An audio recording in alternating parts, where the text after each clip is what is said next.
Good morning, ladies and gentlemen. I want to welcome you to today's Chicago Board of Education meeting.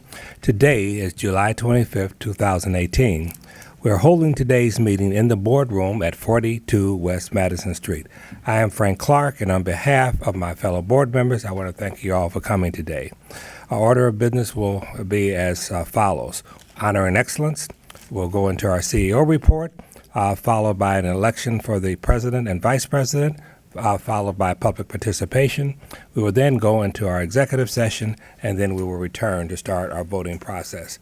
As I do at every meeting, I'd like to ask everyone, remind everyone that courteous behavior is both much desired and frankly expected. Madam Secretary, please lead us in a pledge. Thank you, Mr. President. Please rise. Pledge allegiance to the flag Of the United States of America, and to the republic for which it stands, one nation, under God, indivisible, with liberty and justice for all.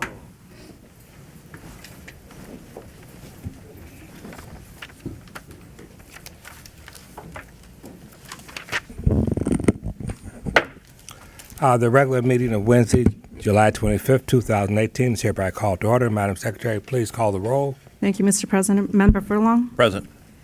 Member Garza? Present. Member Dr. Hines? present. Member Ward? Present. And President Clark? Present. 5 members present. We have a quorum. I'd also like to recognize Dr. Janice Jackson, Chief Executive Officer, Joseph Moriarty, General Counsel, Latanya McDade, Chief Education Officer, and Justina Schlund, Executive Director of Social and Emotional Learning. Okay, thank you. We'll proceed with honor and excellence.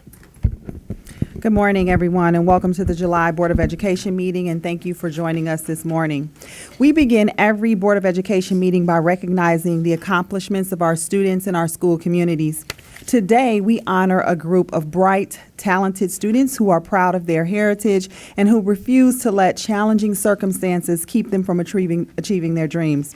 At CPS, we firmly believe that where you are born should not determine if you access college.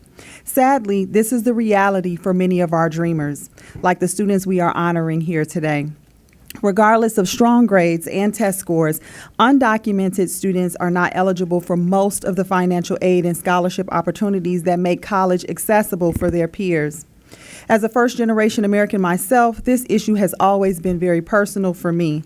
I saw the challenges that my parents faced as immigrants in this country, and as an educator, I've worked with many students who were disappointed to learn that a college education might be out of their reach because of where they were born. Supporting talented, hardworking students who have earned the right to pursue higher education is the reason CPS started the Dream Fund Scholarship. The students who join us today are smart, creative young people whose cultural diversity is an asset to our schools. They've dealt with complex challenges that many of us will not have faced, yet they have not let these obstacles deter them.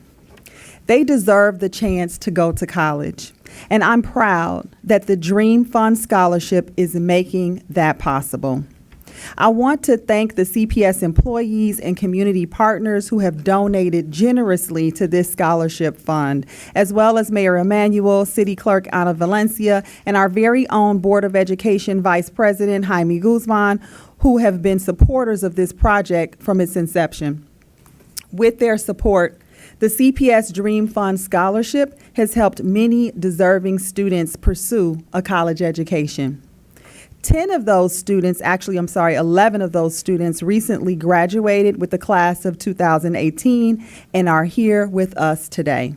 Our 2018 Dreamers represent Mexico, Nicaragua, Guatemala, India, and Japan.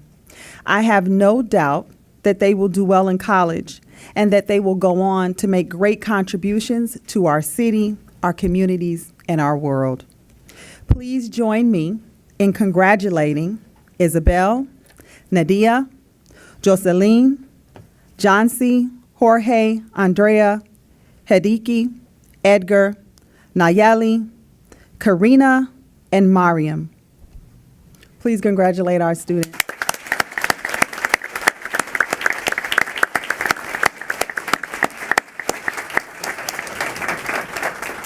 Let's also congratulate Sylvia, Zitalali, Hecker, and Cristal, CPS alumni whose Dream Fund scholarships were renewed this year. Congratulations.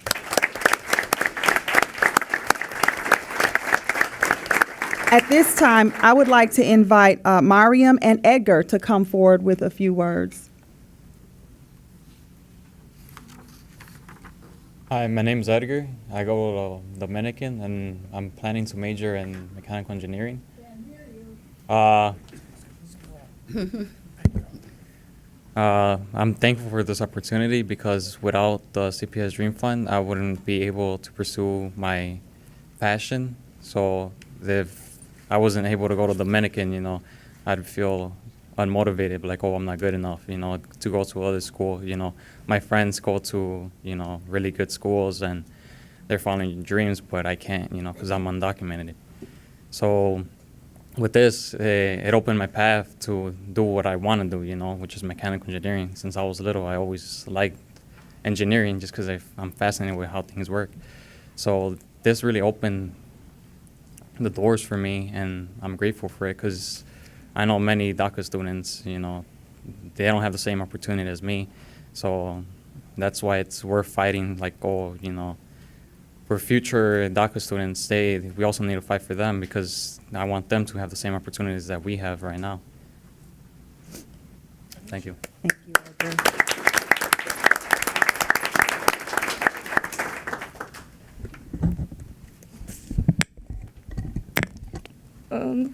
Hi, my name is Mariam. I'm so nervous, that's why. It's okay. Okay, and my name is Mariam. So I'm going to Arupe College, and I'm gonna be pursuing in economics, social, and behavioral science. I would like to thank everyone, each and every one of those, the CPS Dream Fund, who gave me opportunity to achieve my dreams and goals. So I would like to say thank you. I'm so nervous.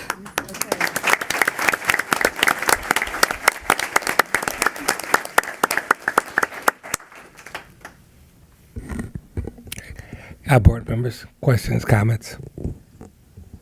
I just want to say congratulations to all of you, and don't ever be nervous to tout your success, okay? You great. You sounded great. You were wonderful. All of you. May God bless you, and I know you're going to do great things and come back and help us. Yes. Go ahead. I would like to say, as an immigrant myself, that it's great to see all of you here. And I also would like to acknowledge the parents that support their student, their children. So thank you.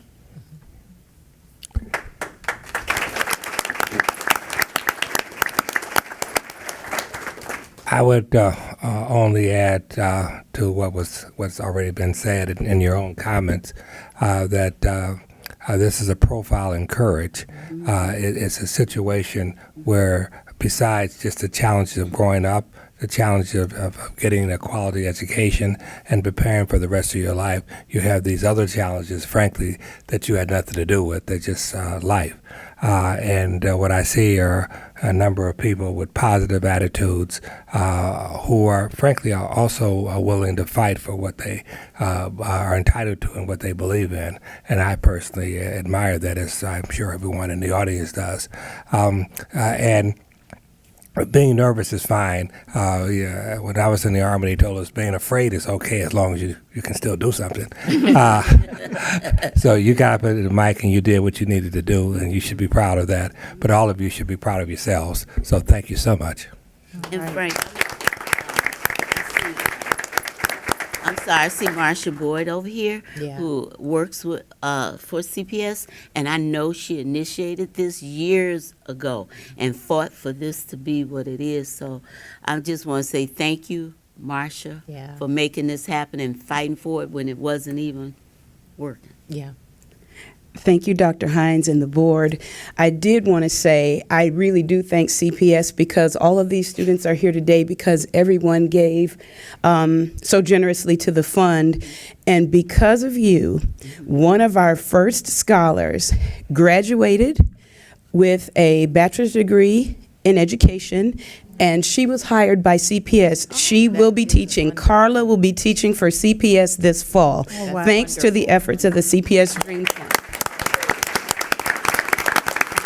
And standing before you today are two other seniors who will be graduating from our inaugural class, and all of that was made possible because of you. And so Luis Narvaez and his wonderful team that helped raise those funds with everyone else, from the bottom of my heart, I appreciate everyone. I also, as you leave, Chief McDade made reference to the support from CPS, herself and others, and she also included our Vice President, Jaime Guzman. Jaime is actually here. He had to do something before he came downstairs, and I know this is a particular, very, very big focus of his, and I want to recognize his leadership. But all of you, thank you so much, and continue your successful lives.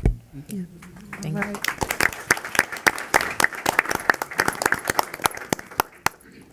Congratulations again to all of our dreamers.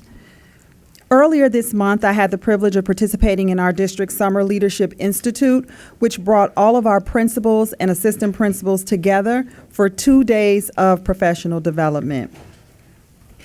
We began by acknowledging the critical role of our principals that our principals have played in the district's continued progress.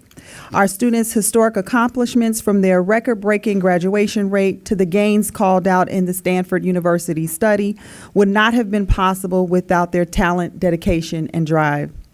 Although it was important to acknowledge our past successes, the Leadership Institute was focused primarily on the work ahead and where we want to go from here. It was about putting a strategy in place that centered around equity and excellence to help every child from every community in Chicago realize their full potential. I am confident that the collaboration that took place over these 2 days will help our school leaders create a plan of action to support students in the coming school year. To make sure those students are ready to learn on day one, CPS will hold 13 back-to-school events throughout the city during the month of August. The purpose of these events will bring communities together and get them excited about the school year ahead. They will also provide an opportunity for students and their families to meet their school leadership, get free school supplies, and get a head start on the required immunizations.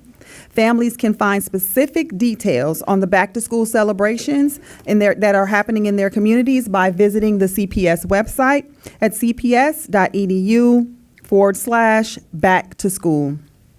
I will now turn things over to our CEO, Dr. Janice Jackson, who will share the details of our proposed budget for fiscal year 2019. Thank you, Chief McDade. Good morning, President Clark and other esteemed board members. Today, we are asking the board to consider our proposed budget for the school year, for the fiscal year 2019. We're really proud of the budget that we are presenting today, as it invests significantly in the students' futures, as well as reflects our commitment to making sure Chicago Public Schools is on more stable fiscal footing. I would also like to take this moment to thank all of the parents, teachers, principals, and other stakeholders who worked tirelessly in order for us to receive additional support from Springfield. Much of that support is represented today in some of the investments that I would like to call out. We're also very appreciative of the historic reform to the funding formula, which we anticipate will bring about more resources for our district for years to come. This year's proposed budget includes several financial investments that I'd like to highlight. First, we are investing $60 million in school-based funding to support academic programs. We are doubling down on programs that we know are successful and are highly sought after in various communities. Those programs include the International Baccalaureate Program, something that we're very proud of. Chicago Public Schools has the largest IB program in the country. We are also investing in more STEM STEM programs throughout our schools, specifically our high schools, in order to make sure our students are prepared for a 21st century economy. Also, we have provided additional resources for at-risk students. In addition to that, we've added more support for Learn, Plan, Succeed so that we have more post-secondary counselors to support some of our students in our high-need schools. On top of that, we've also made an additional investment in social emotional learning and case management support. The district is in today's budget, we are proposing $26 million, and that will pay for 160 social workers in our schools, as well as 94 case managers who will be able to support special education in schools where there are more than 100 students with special needs. Finally, we're doubling down on our commitment to ensure that students start school early and are prepared for kindergarten and are early readers at that time. To that end, this fall, an additional 3,700 students will have access to a full-day pre-K program, something that we're very proud of. I've stated this before, that our mission here in Chicago Public Schools in the city is to ensure that our students start school sooner and stay in school longer, and it's our responsibility that everything within our control, such as early learning, as well as our city colleges, is accessible for more families. As a former preschool student, I would be remiss if I didn't highlight the fact that I believe that taking advantage of programs like this in Chicago Public Schools has led to my being in this position today. In addition to some of the increases in school budgets that we've talked about, we're also excited to announce a $1 billion capital budget. In the recent years, we have not been able to make such an investment to our aging infrastructure and modernize our schools. But today, we're happy to announce that we will be adding new annexes, new school buildings and playgrounds, as well as turf fields. And we're also working to upgrade some of our existing schools.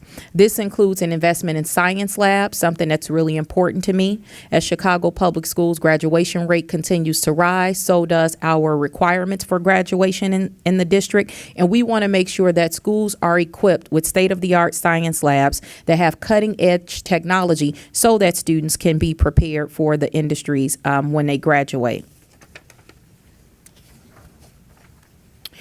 We believe that these capital investments promote equity throughout the district. We also believe that they will continue to advance our mission to ensure that students receive a high-quality education in schools. As I've said time and time again, students know that they matter when they walk in their building, and it's a great pleasure that we are able to introduce such a large investment, which hasn't been done in recent memory. At this time, to give us more specifics around the school budget, I would like to introduce our new budget director again, Ms. Heather Wendell, who will walk us through a more in-depth presentation, and then we will take questions from board members regarding this year's proposed budget. Thank you.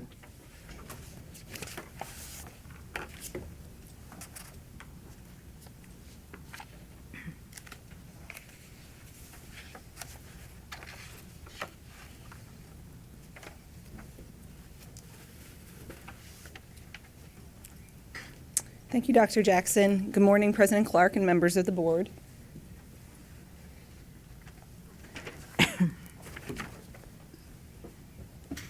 As Dr. Jackson mentioned, today we will be presenting the FY19 budget for review and approval. The FY19 budget includes $5.98 billion in operating spending and revenues aligned to the CPS vision, with a focus on supporting equity and access citywide.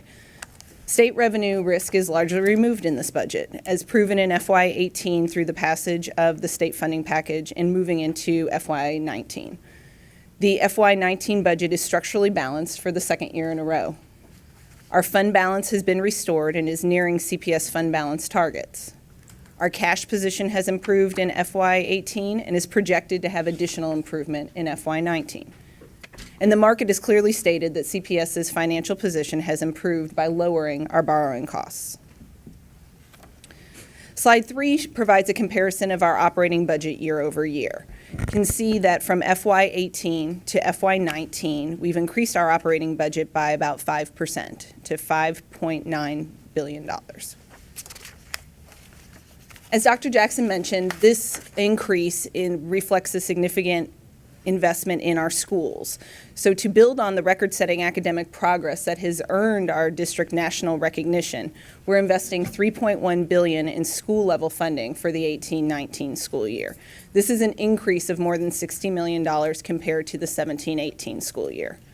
Resources were allocated very deliberately to support both equity across all schools, as well as provide increased access to programming in targeted schools. Our student-based budgeting, SBB funding, which is funding for all schools, increased 2.5% over the FY18 funding levels. In FY19, schools received the base rate of $4,397 per student.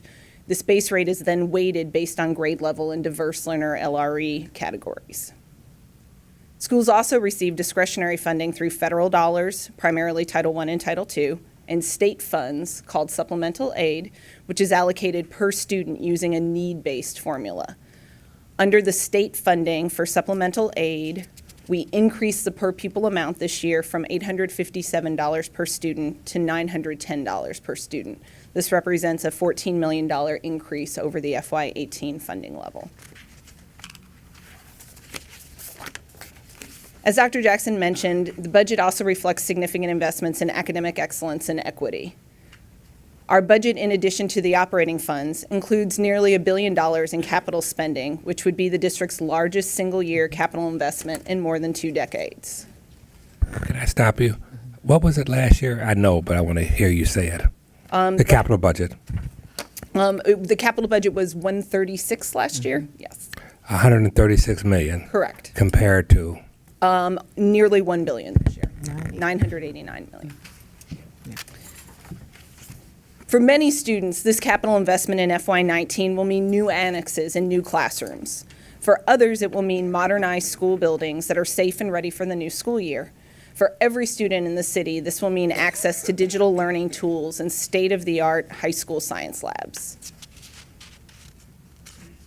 As for the science labs, this is the first year of a 3-year, $75 million investment in that initiative. CPS will be adding, upgrading, or renovating science labs in FY19 to ensure students receive robust science education aligned to the next generation science standards. This will help prepare them to excel in the 21st century economy. CPS has budgeted $28 million for this initiative in FY19 and recently announced the first group of science lab renovations. Additionally, as Dr. Jackson mentioned, we've made an investment of $26 million for social workers and case managers to support students in high-needs communities. These positions will help ensure students have equitable access to social emotional supports as well as special education support needed to succeed inside and outside of the classroom. We've invested in modern computing resources for all students. To improve access to modern technology in schools throughout the city, we're beginning the first year of a 4-year commitment of $125 million that will ensure schools have devices and internet connectivity. In FY19, this is a $50 million investment to support the district's highest need schools. We will provide new equipment to support the use of classroom technology for 12,500 students. In addition to this, an additional 40 schools will receive devices and equipment to support approximately 22,000 additional students. School wireless networks will also be upgraded in 66 schools to provide the increased capacity necessary to access the online resources. We are also expanding free universal full-day pre-K with a priority on limited income working families. FY19 budget includes an expansion of our full-day pre-K programming to provide an additional 3,700 students access to full-day programming. In addition, there are 180 full-day CPS classrooms will be added for fall and will serve families most in need. This is roughly 15,000 of the city's 4-year-olds. Slide 7 provides a snapshot of our operating budget by category. Our primary spend is on personnel, salary and benefits, and when you add in the charter school tuition, which is our mechanism by way to provide the charter schools funding, which primarily funds their salary and benefits as well, about 78% of our overall operating budget is going to salaries and benefits for personnel. 97% of the FTE budgeted in our budget support schools directly. The blue section of this graph on slide 8 represents the school-based employees. These are staff budgeted directly to school budgets. The yellow section represents citywide student support, and these are positions that are budgeted in our citywide unit, but touching schools every day. This may include the clinicians, the nurses, social workers that are budgeted out of ODLSS, as well as nutrition, facilities, and security positions. Slide 9 provides some information on our pension contributions.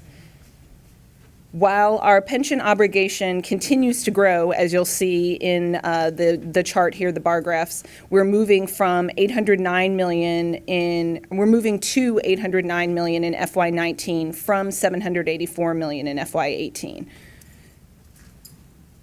The gray bar represents the state's contribution to the normal cost of the pension, but you'll see that our CPS contribution still continues to grow year over year. Slide 10 provides additional information on this, specifically highlighting that despite the increase of the state contribution, there is still a wide disparity when you compare CPS's pension contribution to other districts throughout the state. This is another slide worth noting. The different green shading represents the fiscal year 17, 18, 19 state contribution outside of Chicago. Correct. And the blue bars represent the funding for Chicago. Correct. And this is the improved funding. Correct. Okay.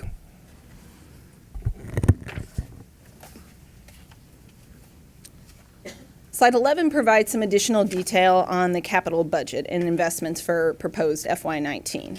The FY19 budget for Chicago Public Schools includes a $989 million of investments in long-term district priorities for capital. This includes improvements to make sure every high school in the city offers a state-of-the-art access to science labs and district-wide access to digital learning tools. This builds significantly on the $136 million of investments that were provided in the FY18 capital budget, and this proposed FY19 capital plan is the largest single-year capital plan since 1998. To support schools throughout the city, the FY19 capital plan provides funding in 5 main areas: critical facility needs, overcrowding relief, educational programs, site improvements, and IT and security upgrades. Funding for the capital expenditures that will be spent in FY19 are already included in the FY19 budget. And slide 12 provides an overview of the 19 capital plan funding strategy. The FY19 finance plan would cover capital expenditures projected through the majority of FY 2020, and the remaining $305 million from the FY19 capital plan would be funded in FY 2020. For FY19, we will only issue bonds for what we think we need to spend in this fiscal year. The previous bond proceeds, that first line on the chart of $189 million, plus we plan to issue 2 other bond issues. There are the CPS general obligation bonds issued in fall of 18 for $290 million, and the CIT, which will not impact our operating budget, for $105 million. That concludes my presentation. Board members, comments? Go ahead. I'll go second. Oh, you're not second, you first. I just want to actually commend the budget department and Janice also for working very hard to get the money into the schools, and definitely President Clark, because it wouldn't happen. And I was in education for 35 years. In the classrooms and in the schools, and have been on the board for 6, and I've never seen this kind of money go into the schools, and I know it will not be enough for some people, but it looks like an awful lot to me compared to what I got when I was there. So I just want to say congratulations to everybody who made this happen, and I'm excited to be a part of it. And those of you who are still looking for more, find some ways to fight for more. We want to give more. We want to give as much as we can to the schools. And I'm excited about what will be done for education in the classrooms with this money, knowing what Janice and them did with a little bit of nothing. So I'm expecting great things. Yeah, okay, thank you. Great things. And I want to thank you again, and President Clark. Is that a new technical term, a little bit of nothing? Yeah. Mark? So, Dr. Hines did a far better job than I was going to do to open up, but to say the same thing, what a different tone this year. ODLSS, special ed. So what have we done to make sure that we have sufficient special ed teachers and paraprofessionals in the classroom? Liz. Dr. Keenan?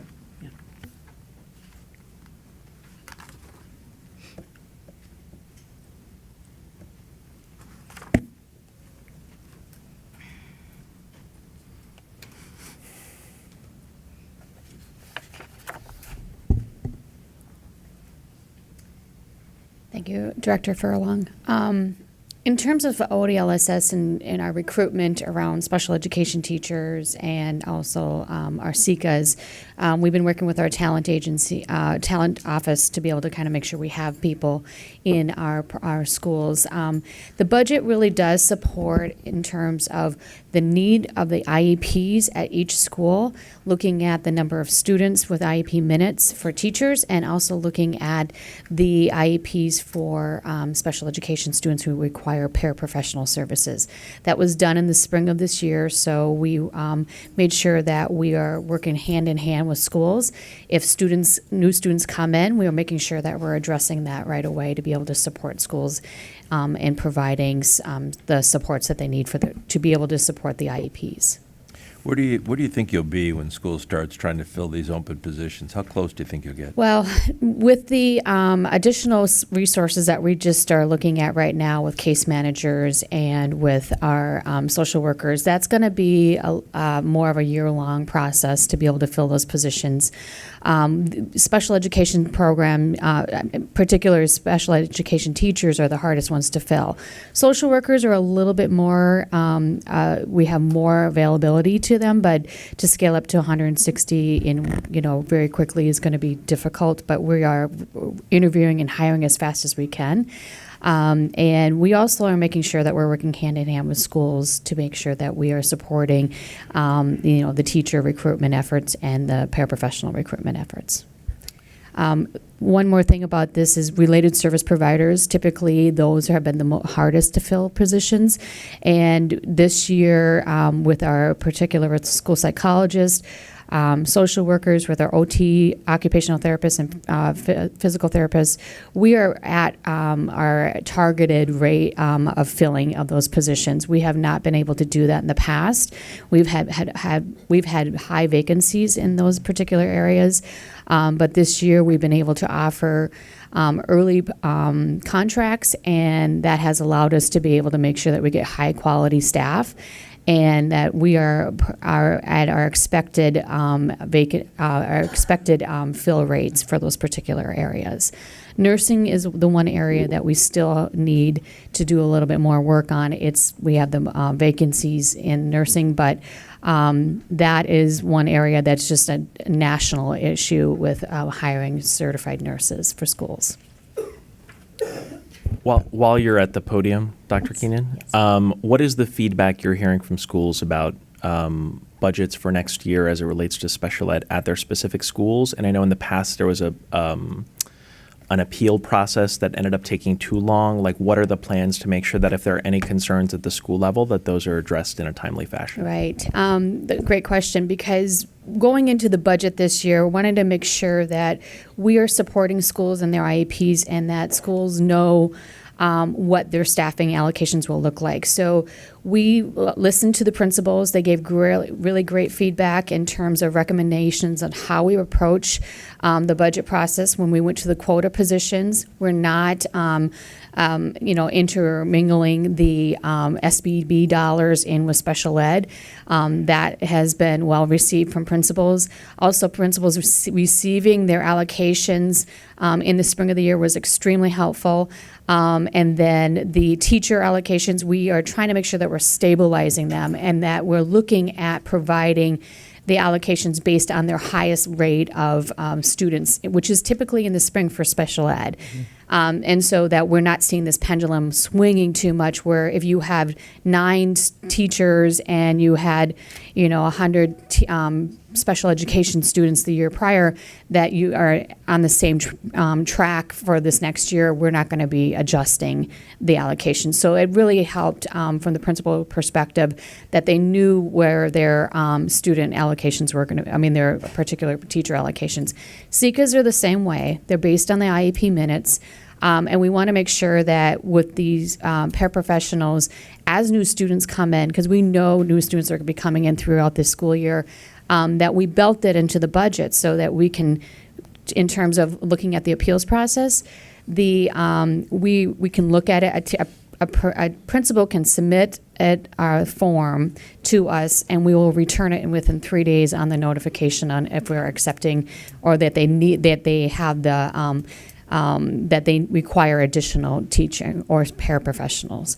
That will open up in August. Our goal is to make sure that happens within 3 days, and that so that schools know that they can open those positions, and we will put the budget in for them, and then they can start to interview staff. So it's important for me as the chief to make sure that we have the staff in the schools to support, and that they don't have to the principals don't have to waste their time on trying to figure out how much information do we need to make this decision. We've streamlined that process quite a bit. Okay, great. Thank you so much. If we can ask one more question of you, just curiously for myself, what are the numbers of cluster programs that we have? We're over 400 cluster programs, and we, including from pre-K to up to senior. And then we also have the 18 to 22 programs for our transition programs. But we're well over 400 in the K-8, and then we're about instructional programs for our special ed early childhood students is about around 80 across the district. Thank you. Thank you very much. You may want to define cluster programs for the audience. Yes. So cluster programs is our programming for special ed students who require most of their day within a special education classroom. They're designed to have not more than 13 students, and they're a teacher. We provide 2 paraprofessionals per classroom if in our category.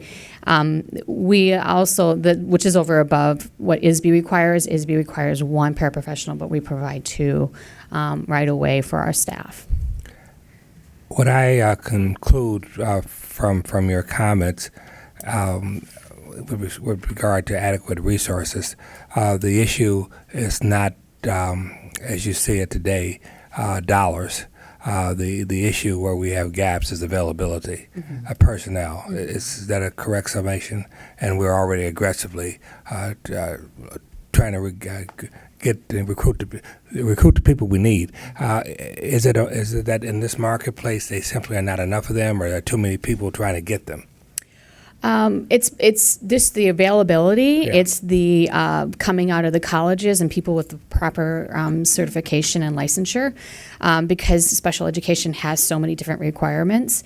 And then it's also making sure that we're competitive enough to be able to hire and not compete too much with the suburban districts. So we've been looking at it, and there is a big draw for CPS because people do want to be a part of our school system. And that when we changed our efforts in terms of recruiting and starting our recruitment efforts in November and December and January and offering early contracts in the spring of the year, that really changed how we were able to staff it up. When we're hiring in the summertime, it's a little bit more difficult. But you're right. Our efforts are moving beyond the budget piece of it. We're feeling like that is much more solid. We're working with principals. We know things will change, and we'll adjust to support the schools. Now it's just making sure, now that we have the positions, how do we make sure we have the right people and we're able to hire the right people? Thank you. President Clark, if I could add on to that, we're also trying to take a multi-pronged approach to bringing in staff. So, for example, working directly with our post-secondary partners. So, for example, with nursing, we're working with Lewis University to try to, create nurses that are prepared to come work in Chicago Public Schools. We are also really excited about a Grow Your Own project that we have, where we have asked SECAs who currently work in CPS that already have a bachelor's degree, and there are hundreds, there are thousands of them, and they're working through a program that the district sponsors to go back and get their certification to become teachers. And our goal was to have 40 people in that cohort in the fall. I think we're a little north of 30, so trying to hit that goal. But we see that as a good strategy as well, that we can tap into some folks who already work in the district. They're already committed to the district, but provide them with the support to get their certification and their master's so they can come back and teach in our school. So we're trying to attract people. We're doing early offers, as Dr. Keenan pointed out, but we're also aggressively trying to grow our own through university partnerships and working with existing staff. Frankly, I really commend the proactive approach here. Your strategies are proactive. You're not waiting for people to materialize. You're going out and you're looking to get them. So that's excellent. Yeah. Thank you. Thank you. One more?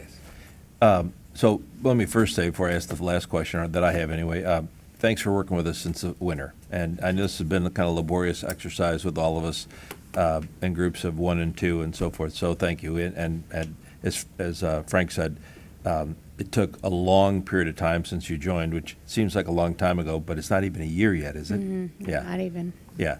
And so a lot of progress with us and a lot of progress on the budget. So my last question would be so I've now seen 3 Septembers here where we have parents that come in and they feel like their child belongs in a program, and we're laboring to get there. How tight is your budget such that when September rolls around and mix of kids changes at schools or parents appeal, how comfortable are you that we'll be able to accommodate the kids into the appropriate programs as you deem necessary? In terms of the budget in September, we are not going to make these downward adjustments because we know that in September that's probably our lowest area of student enrollment for special ed, and we know that throughout the year we want to make sure we have a little cushion at the beginning of the year. So we're trying not to have our case loads, as we would say in special ed, to be so tight that we are not allowing for new students to come in the September, or if a school is lower in September, we know that by the spring of the year there will be less cushion for them. In terms of families, we want to make sure that we are working hand in hand with them. We have hired 4 parent involvement specialists, and if there's a parent concern, we work directly with them. We want to make sure that we are supporting our families and hearing what they feel is the best supports and what programs would be for their students. I personally take phone calls from our parents too and get suggestions on how do we better support our parents and how do they make decisions on where students should be going. So what I always say is we will get the word out. We'll continue to work with our families. If there's issues around placement, we should know that by August, and we will work with them to get them into the right schools. Thanks, Dr. Keenan. Thank you. All right. That concludes the CEO's report. Thank you. Thanks. For the record, Mr. President, I'd like to note that Vice President Guzman has joined the meeting.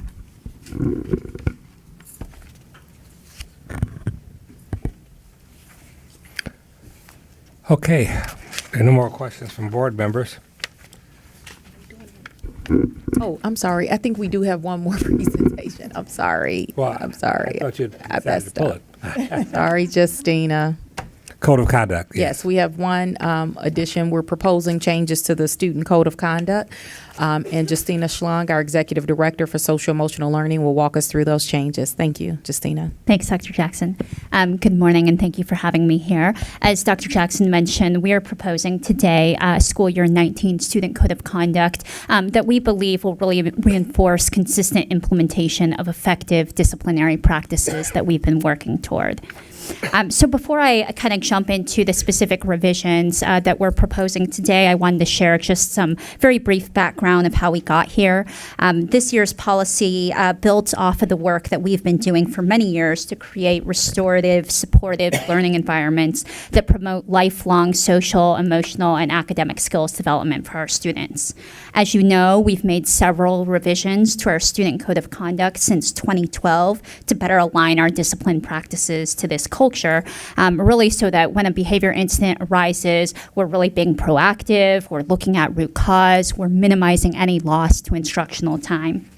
These policy changes, along with professional learning and significant social and emotional supports, have not only significantly reduced out-of-school suspension rates in CPS, but this year, the University of Chicago's Consortium for Chicago School Research released research that showed that the reductions in suspensions has led to higher test scores, higher attendance, without compromising safety in our district. So with all of that in mind, we engaged in an annual review of the Student Code of Conduct this year with a number of stakeholders that you'll see on the right that include student groups, parent groups, community partners, as well as our school partners, networks, and central office staff. And these are the proposals that we're making today. First, we've updated language in our behavior codes and the anti-bullying policy to ensure that students are protected from harassment and bullying based on immigration status. This is in addition to a number of other factors that are already called out in our anti-bullying policy and student code of conduct, including race, religion, gender identity, and sexual orientation. And we've also explicitly called out prejudice and bias as a form of harassment and bullying, and clarified definitions and the steps that schools follow to respond to bullying. And all of this is really to continue to ensure that our schools are being inclusive and safe spaces for all of our students. Secondly, we're continuing to ensure that out-of-school suspensions are really used as only a last resort in Chicago Public Schools. As part of this, we are limiting the use of catch-all codes. These are codes that appear in our Student Code of Conduct that say any other behavior that's not otherwise listed. We've done a lot of review of data of these codes and found that they have previously allowed suspensions to be issued for situations that may not meet some of our last resort criteria. These codes are also our most disproportionately used codes, meaning that they are most often used to suspend African American students. Third, we know that exposure to trauma can impact a student's brain development, learning, and behaviors, and so we've updated language to reflect trauma-sensitive disciplinary approaches. And because drug and alcohol use may also signal mental health issues, we've separated repeated drug use from the selling of drugs so that we're really looking at therapeutic responses and kind of the root cause behind some of these issues. We're also working in partnership with groups like Voice, Lurie Children's Hospital, a group called PAC that's looking at preventing alcohol abuse in Chicago's teens to really identify effective interventions for students who are using drugs and alcohol. Fourth, although this has been our practice for some time, we're also codifying our district's stance against zero tolerance practices.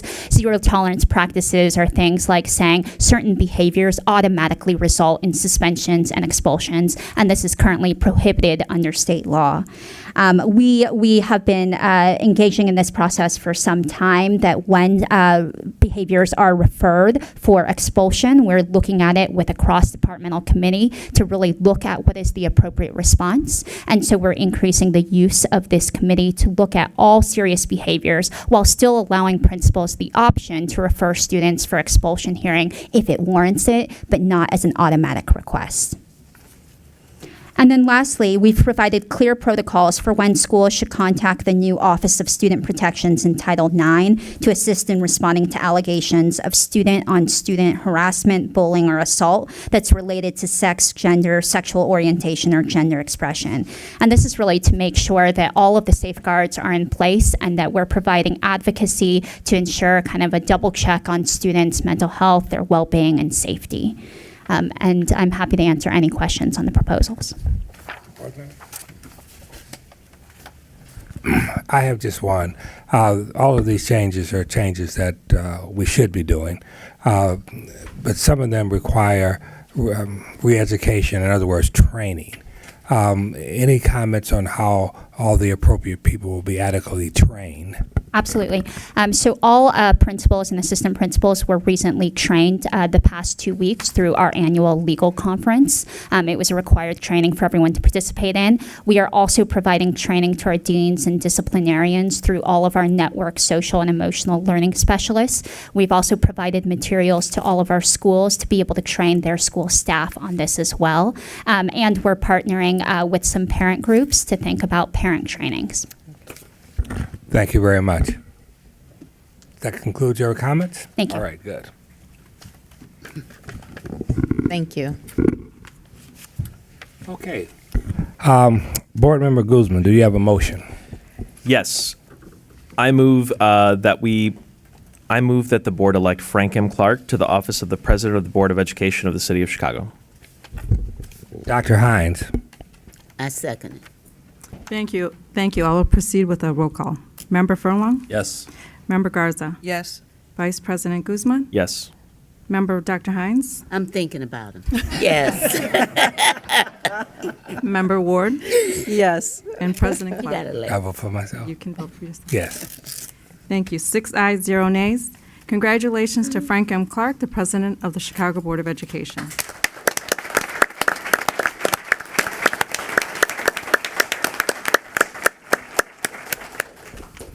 I'm smiling because people actually seem to be pleased. Maybe not everybody. Okay.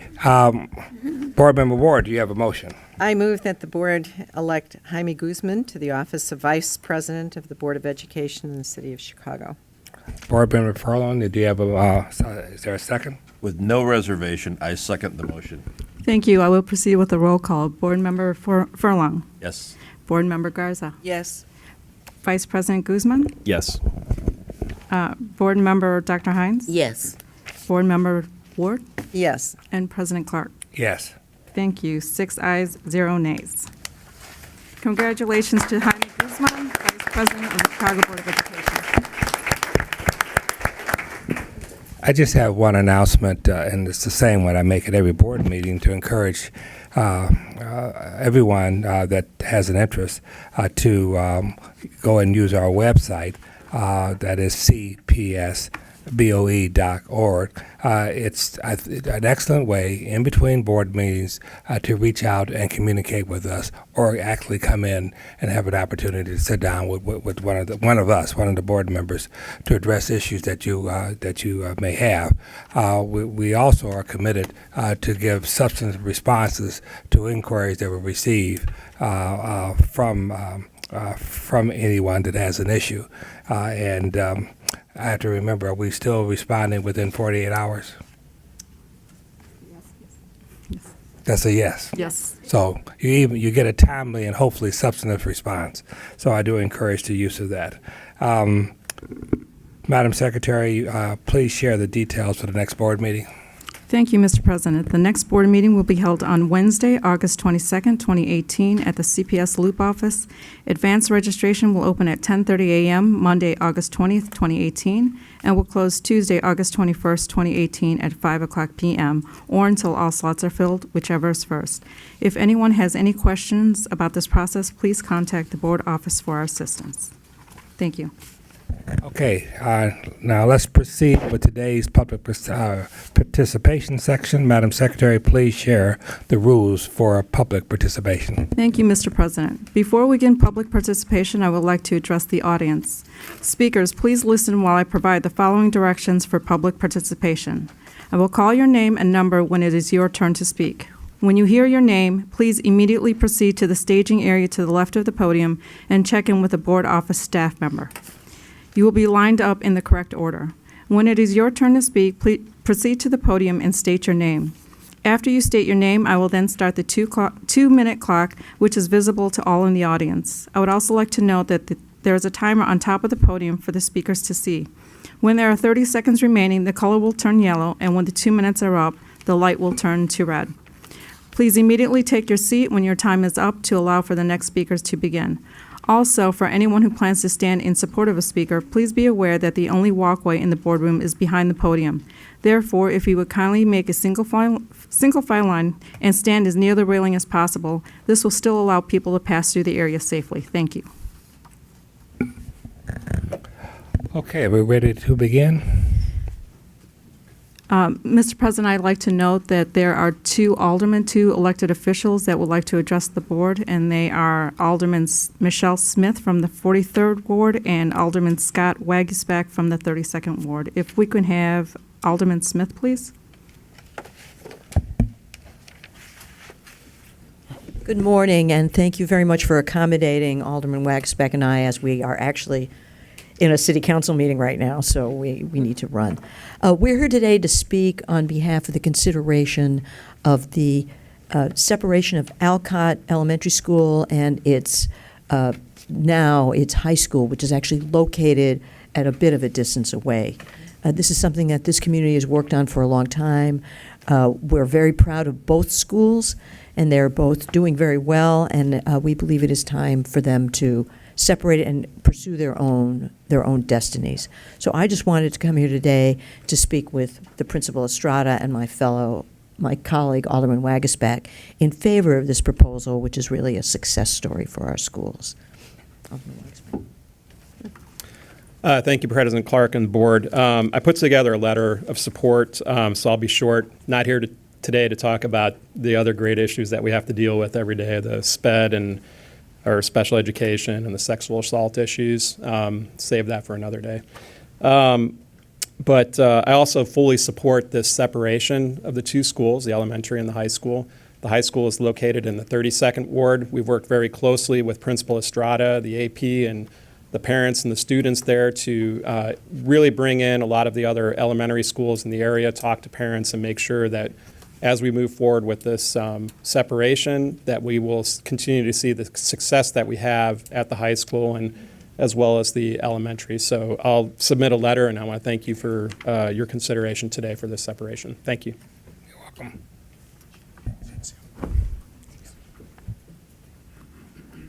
Thank you very much. President Clark, I'm listed as number 23 to speak. Should I wait to speak, or would you like to hear from me now? Go right ahead. So, good morning, and thank you for the opportunity. My name is Elias Estrada. I'm the principal of Alcott, and as stated by both of my aldermen, Alderman Smith is the alderman from the elementary school. Scott Wagisback is going to be the future alderman of, hopefully, our new high school located in his ward. We've been working on this for quite some time, as many of you know. Mr. Guzman has been at my school. Ms. Ward has been at my school. I've met with Dr. Hines. I've met with Dr. Jackson. I've met with Mr. Soto, Miss Heather Wendell to speak to the case and to the cause. While I met with at least over half of you for the last 2 years, we're here formally to request the separation of the two schools so that they may exist and further flourish on their own. In your packets, you will find extensive evidence as to why it is important to separate the schools. Others have seen these documents at various meetings, including Ms. Heather Wendell, Mr. Pedro Soto, Mr. James Dispenza, Alderman Smith, and Alderman Wagisback, all who have expressed support and action upon this request. Historically, Alcott is one of the Renaissance 2000 schools, pre-K to 12. While much time has been given in an attempt to develop a strong K to 12 school, West was never moved from its current location, which is exactly 3 miles apart. East has developed into a strong neighborhood school, and Lincoln Park High School is the feeder school.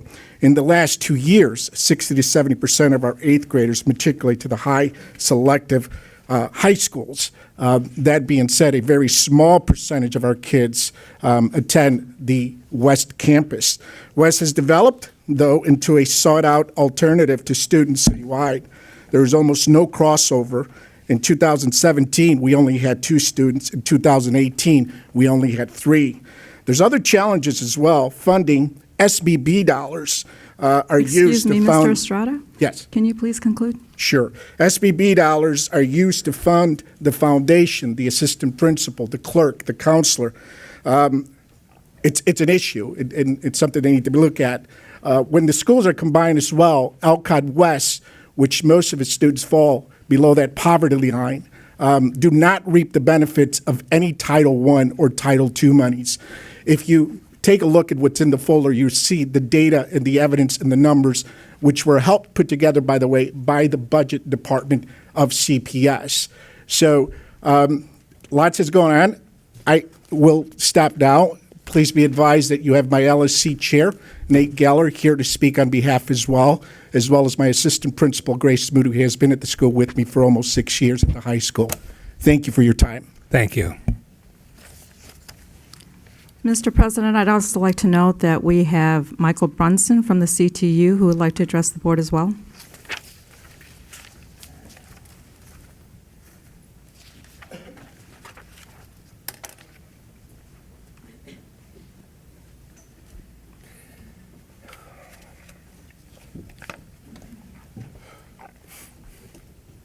This afternoon yet? Good morning, everyone.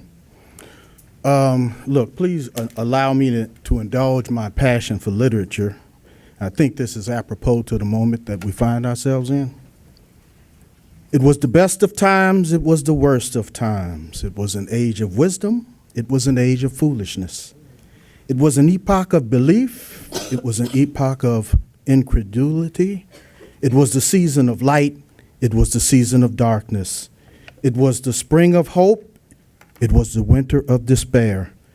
We had everything before us, we had nothing before us.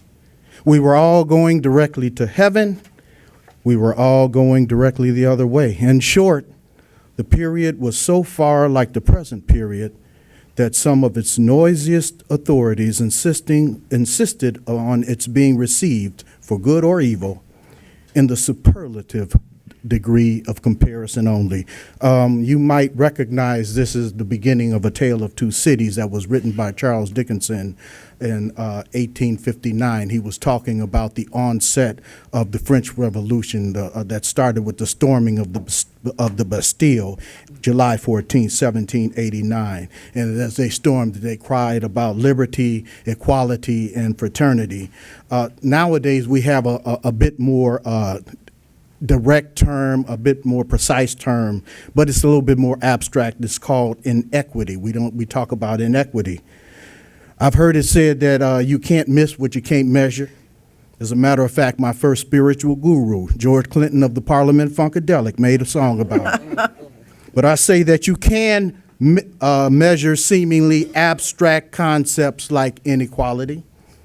When you look at the role and effectiveness of an educational system, and by looking at the city that it serves, look at employment percentages, crime statistics, drug use, and the overall fear, anxiety, and violence, not only in seemingly small and selective number of schools, but in the city at large. So I've come before this board repeatedly and complained about the level of violence in some of our schools. It may not be all of them, it may not be even a great number of them, but think about cancer. It starts out small and may even be ignored before it overwhelms the host. It cannot be contained in one section of the body. It eventually grows and spreads and overwhelms the host. We have an opportunity through this educational system, our educational system, to radically reduce the violence and crime in this city by confronting the violence in our schools and the inequity and neglect that feeds it. This budget does not do that. This budget disproportionately favors Northside neighborhoods despite the concerns of Northside residents who feel that new schools will drain existing schools of enrollment and thus resources, undermining those vibrant school communities and exacerbating gentrification and displacement. And South and West Side schools are again being shortchanged. According to WBEZ's budget analysis, schools that serve mixed or majority white students, 10% of our population, student population, will see close to $2,800 per student in investment in this budget, while schools that serve majority black students, almost 40% of our students, will get less than half that. Schools that serve majority Latinx students, over 45% of our student base, will get even fewer dollars. Why is Walters Elementary in wealthy Lincoln Square getting an annex when nearby Albany Park schools are losing so many students they've been forced to split grade class structures? Why are you building annexes when you can adjust attendance boundaries? Seems like that would be a lot simpler to me. Our neighborhood schools are crumbling, full of rodents and asbestos, yet this plan is to spend millions on programmatic investments at elite classical schools. This plan is inequitable, and I would even call it reckless. There have been no facility needs assessments since 2014, and the authors of this plan apparently don't even know the condition of schools across the district. There is no facility master plan for the district, in complete violation of state law. Our schools suffer for the benefit of developers and to get the mayor's supporters reelected. CPS should not move forward with this capital plan until it complies with state law and completes a comprehensive and democratically developed educational facilities plan, master plan. And then I just want to conclude with one quote that came up in another one from the 19th century. This is Frederick Douglass. Where justice is denied, where poverty is enforced, where ignorance prevails, and where any one class is made to feel that society is an organized conspiracy to oppress, rob, and degrade them, neither persons nor property will be safe. I call on you not to pass this budget. We need to rethink that and think about the violence in our city and in our schools and address that as a clear and present danger. Thank you. Michael, as you exit the stage, I'm not trying to keep you from taking your seat, but as you exit the stage, you started out with A Tale of Two Cities by Charles Dickens, a wonderful quote. But that was followed by another great novel, Great Expectations. And let me assure you, this budget reflects great expectations. But thank you very much. All right, we'll talk. Mr. President, we are now ready to call speakers from the speakers list. Please. We could have speaker number 1, Debbie Liu, speaker number 2, Dwayne Truss, speaker 3, Adriana Macias, speaker number 11, Yanis Amasiadis.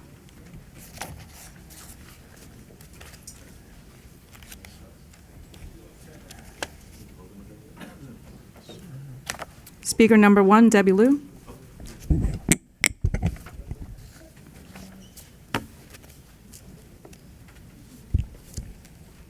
Okay, good morning. My name is Debbie Liu. I'm with the Coalition for a Better Chinese American Community.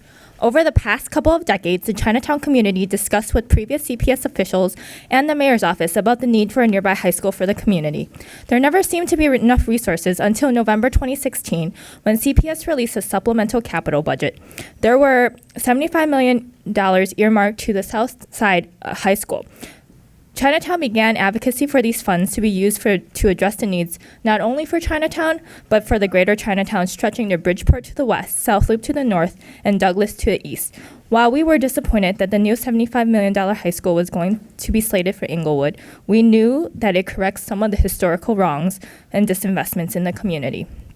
We were repeatedly told that there were only funds for one new high school. The conversion of NTA into a high school caused turmoil and now a lawsuit against CPS, rather than being a cause for celebration that had a long unmet need that is finally addressed.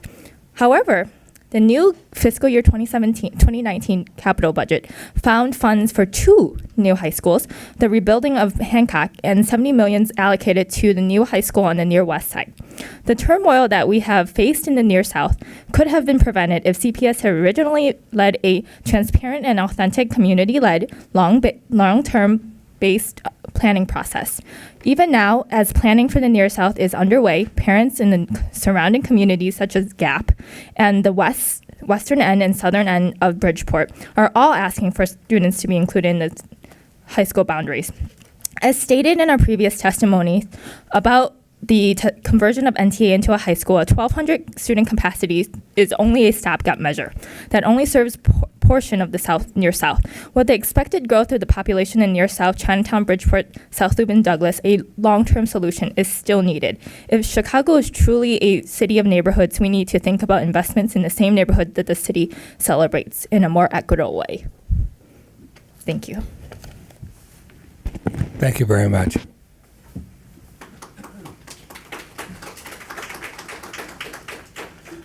Good morning. It's been a while since I've been able to say good morning to the members of the board and all that are present here.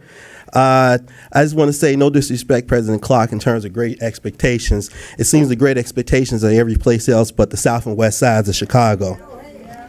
This 2019 capital plan represents a divestment from the west side of Chicago and the communities of Garfield Park, North Lawndale, Austin, West Humboldt Park.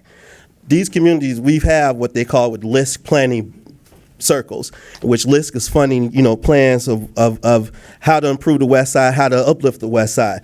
Part of those planning is trying to work with Chicago Public Schools to go ahead and incorporate some of these visions into our schools and our buildings. Many of these plans are similar. The implementation of vocational training type programs, which will serve students during the day and adults during the evening. For instance, when you look at a neighborhood like Austin, can anybody name a black-owned mechanic shop in Austin? There isn't any, because the fact that we're not planting the seeds in our students to go ahead and look at these different careers, because everybody's not going to want to go to college, whether they're college material or not, but we need to have these opportunities. We talk about socioeconomic issues, and these are different things. I think we all agree that investment into human people, workforce development, is the best cure when it comes to crime and poverty, but it appears that this budget doesn't agree with that assessment.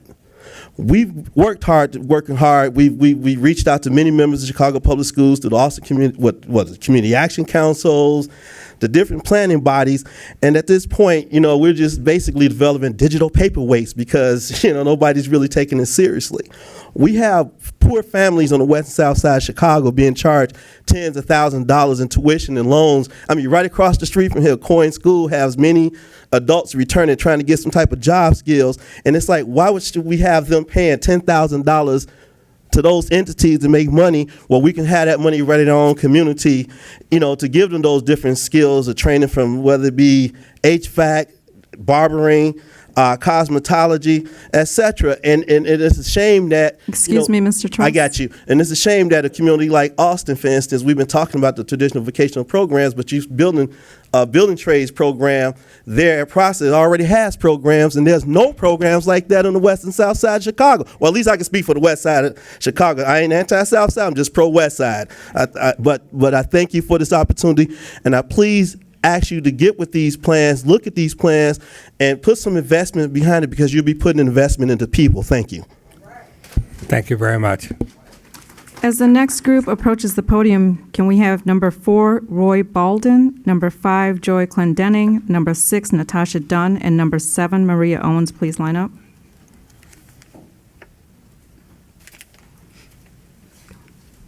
Good morning. My name is Adriana Macias, and I'm an alum from Intrinsic Schools. I am among the second graduating class from Intrinsic, and today I'm going to be talking about how Intrinsic impacted my life. Before Intrinsic, school wasn't my favorite place. I was bullied at a young age and felt below the rest of my class because I was an IEP student and still am an IEP student. Yes, there was friends and teachers who helped support me, but I was always labeled an IEP student.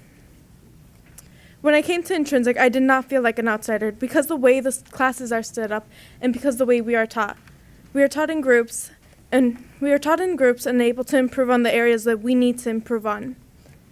It isn't just the way the classes are set up, it's the way the teachers and the staff truly care about their students. My second semester of my freshman year, we started talking about college, and it was a big deal among my peers. They were so happy and hopeful to look at these amazing colleges, and I remember being worried. I was worried that I wouldn't be able to go to good college because I was an IEP student. And this is when a teacher noticed. She noticed I was worried and something was on my mind, so she came up and asked me. She asked me what was wrong. I told her, and she took a deep breath and told me that she was an IEP student all throughout high school and all throughout college, and how she had just gotten her master's. She gave me the motivation and hope I needed to go on. I still talk to this teacher regularly, along with all the staff and teachers who still care about their students' post-secondary success. Intrinsic helped me find the courage within myself to follow my dreams, and I am proud to say in a few short weeks I will begin my journey at Albion College. I am proof that with the right support, our IEP students aren't just labels. We could do whatever we dream of. Thank you. Thank you.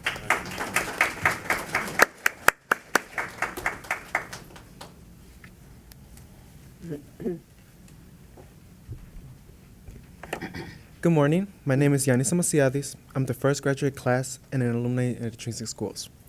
Today I'm going to talk about how Intrinsic changed my life and show what it means to work twice as hard and never give up. I was born in Chicago and raised in Greece. I got used to the environment of Greek schools, but I didn't do really well. The school that I went in middle school was called Evdomo Gymnasio Patron. The teachers didn't treat me really well. They didn't treat me really well. The class called me stranger because of my color, and I was struggling with my classes because my parents couldn't help me since they didn't know really well Greek. In 2014, I moved to Chicago with my mom. I came to the city nothing but hope. I wanted a new start of my life. Finally, I found Intrinsic Schools. Even though I had low grades, they gave me a chance to do better. I was scared because I didn't know how the schools work in Chicago. I was really new. It was new environment, new people, new teachers, new students, and a new life. Even though, I'm so sorry. I'm a little bit nervous. Intrinsic knew where I came from, and the first day I smiled with new friends, and a new chapter of my life started. I went to office hours every day. The teachers helped me with my homework every day and helped me speak better English. Throughout those 3 years, I worked hard every day to make my family proud and Intrinsic proud as well. I graduated with B's and A's, and now I'm a National Louis University student. Intrinsic prepared me, encouraged me, and still supported me on what I want to do and where I want to go with my life.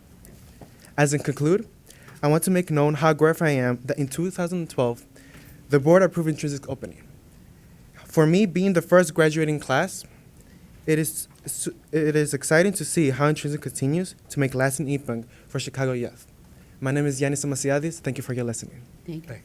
Thank you.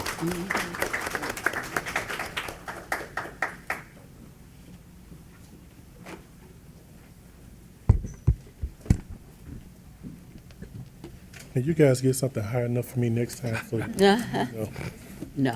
Good morning, members of the board. I'm here today on behalf of my local school council, my alumni association, and my alma mater, Marshall High School. I'm saddened to be here. I haven't had to come to the board meeting in years, and I'm also disappointed to be here. Dr. Hines, I promise you I'm gonna be nice. Dr. Jackson, I promise you I'm gonna be nice. But I am very angry, like Diary of a Mad Black Woman. You know, we have an interim administrator who was given to us by you guys back in January. I fully support it. I even had the LSC to do a unanimous recommendation vote for this individual, only to find that after that, he appears to be behaving in a very unethical and unprofessional manner. Sat in a staff meeting on the 2nd of February, Institute Day, cursed repeatedly the entire meeting. I was very disappointed. Then he meets with security personnel, which one of these gentlemen happened to have been in that room, and tells them, as an effort to be intimidating, I assume, F his LSC, F his Alumni Association, F his union. I'm the president of the parent council and the secretary of the LSC. I was very disappointed in that. He continuously denied it when we met with the network chief, later to only call me on the 19th of April during report card pickup to admit that he said this, and also sent me a lengthy apology on my text message. If you did not do this stuff, why would you be apologizing? I reached out to Dr. Jackson. Again, you guys have a packet in detailing everything that took place. In addition to that, I witnessed him go into a classroom and curse a student about a cell phone in the presence of other students, the sub, the citywide administrator, and two of his security personnel. Disappointed again. Sitting at my desk, he comes down the hallway yelling at this gentleman in presence of students and cursing at him. Then he comes back to my office to see if I'm sitting there. I just politely waved at him to acknowledge that I was sitting there, and I heard it. I had two students come to me, and my chairperson asked, why should we respect him if he don't respect anybody in the building? Excuse me, Mr. Bolden, can you please conclude? Yes. Then he tells myself and three other LSC members, which all happen to be officers, in a meeting on June 15th, I'm getting rid of one of my personnel for personal reasons. You should have never told us that. Only to find out on the 16th of June, when I met with you on the 15th briefly, the 16th of June, I go into his office to see the assistant principal at the directive of the graduation coordinator. He leaps out his chair, slamming papers to the table. We got a bunch of effing security, 90-year-old security officers back there that don't know what the F they doing. You are not a great leader for this school, and I am very disappointed in him. And I'm very angry because I fought hard to get him in that school, and that was a slap in my face. And the only reason I found out through several other members that he's in that school is because of his personal relationship with with Miss Kirby. I don't know what's going on, but this is not the type of person we need in this school. And somebody needs to do something. Well, I don't know. Yeah, Chief so McDade. one, your communication to Dr. Jackson, you should have gotten a response from your network chief. We are, and Liz Kirby, we are establishing a protocol for investigating all of the claims that you have made. I know that your network chief, Ms. Higginbottom, has reached out to your LSC chair to set up a meeting with the full council, which is tentatively scheduled for Monday. So we are taking all of the allegations that you're making against your principal seriously, and we do have to, we are obligated to conduct an investigation.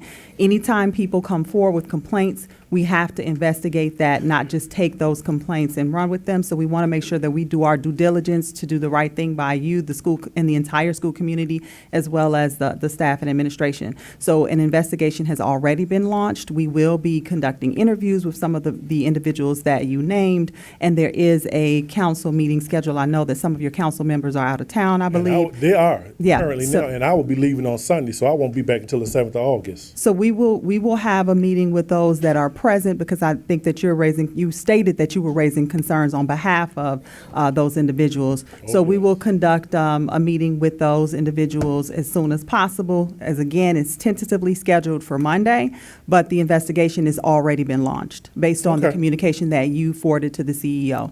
Okay, thanks.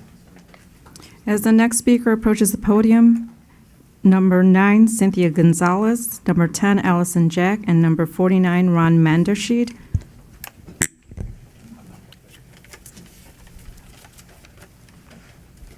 Good morning. I'm Joy Clendenning, speaking for Raise Your Hand. Budgets reflect priorities. Priorities reflect values.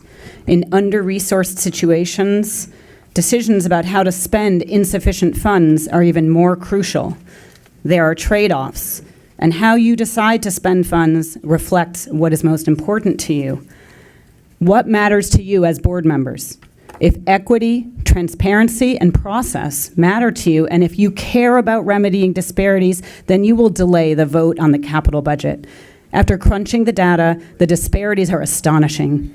Last week, our sister organization, Raise Your Hand Action, put together a ward-by-ward list of capital expenditures from 2013 to 2017 and budgeted projects for 2018-2019 using data from the CPS website. We discovered that $107 million was spent on Ward 47 schools from 2013 to 2017, while under $10 million was spent on many nearby wards, including 35, 33, 49, where there are a similar number of schools.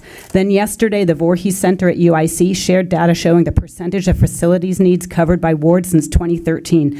These results further shocked us. Some wards had over 60% of facility needs met, including Ward 47, where the mayor lives, while the majority had fewer than 10%. How is this possible? How do you make these decisions? Where is your rotating schedule to determine when boilers are fixed, roofs replaced, mold abated, plumbing upgraded, elevators fixed? We were at the capital plan hearings last week.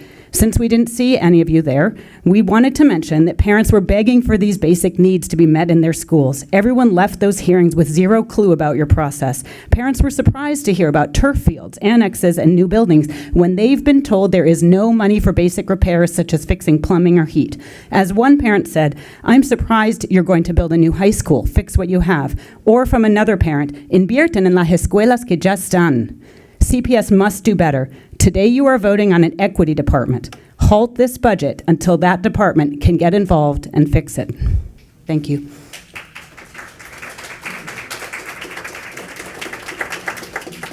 Number 6, Natasha Dunn. Last call for Natasha Dunn. Number 7, Maria Owens.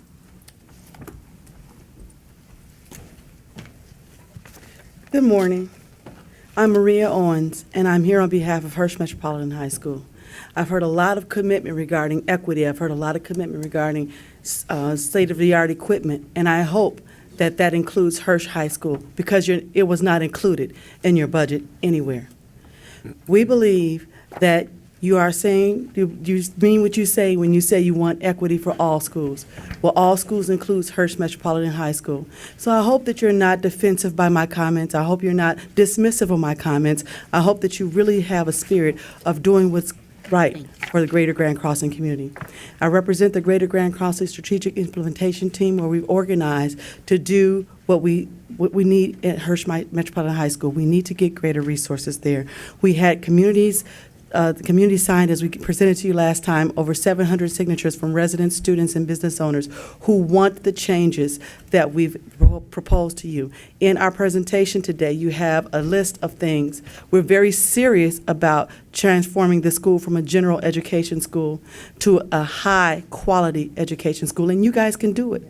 You've got the resources. You don't need to build anything new. If you just substantiate and support the school that's there, the students in that community won't have to travel miles and miles away and spend thousands and thousands of dollars tuition. They can go right out that back door to their neighborhood school and get a fine arts education. They can get vocational education and trades. They can get high-quality science and technology training right in their own school if you just fund it with the money that you have and the desire that you say you have. I believe you, and I trust that you will do it. Do not vote on the plan as you have right now. It is inequitable. It's immoral. And I'm not casting aspersions. I'm just saying perhaps you didn't know. So I'm here to tell you so you do know. You've omitted a very important school in Greater Grand Crossing, and that is Hearst Metropolitan High School. We need qualified teachers. The parents want it. The students want it. They will be there. They will enroll when the programs are there. Excuse me, Ms. Owens, can you please conclude? So we're asking that at this time, you will take the time to really evaluate what is needed, give the resources that you have, and provide the services. Pay attention to the proposal that we've presented and make it happen because you can, and I trust that you will. Thank you. Thank you. As the next speaker approaches the podium, can we have the UIC College Prep please come up? Number 12, Priscilla Acosta. Number 20, Mia Rangel. And from the Alcott Group, number 13, Nate Gaylor. Number 29, Grace Moody.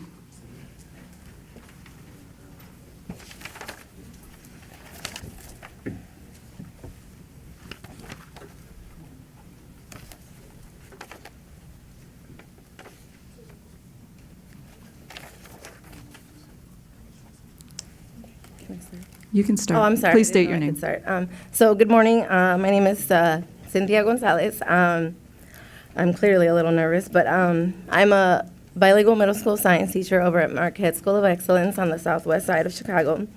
So I stand before you this morning as a product of CPS,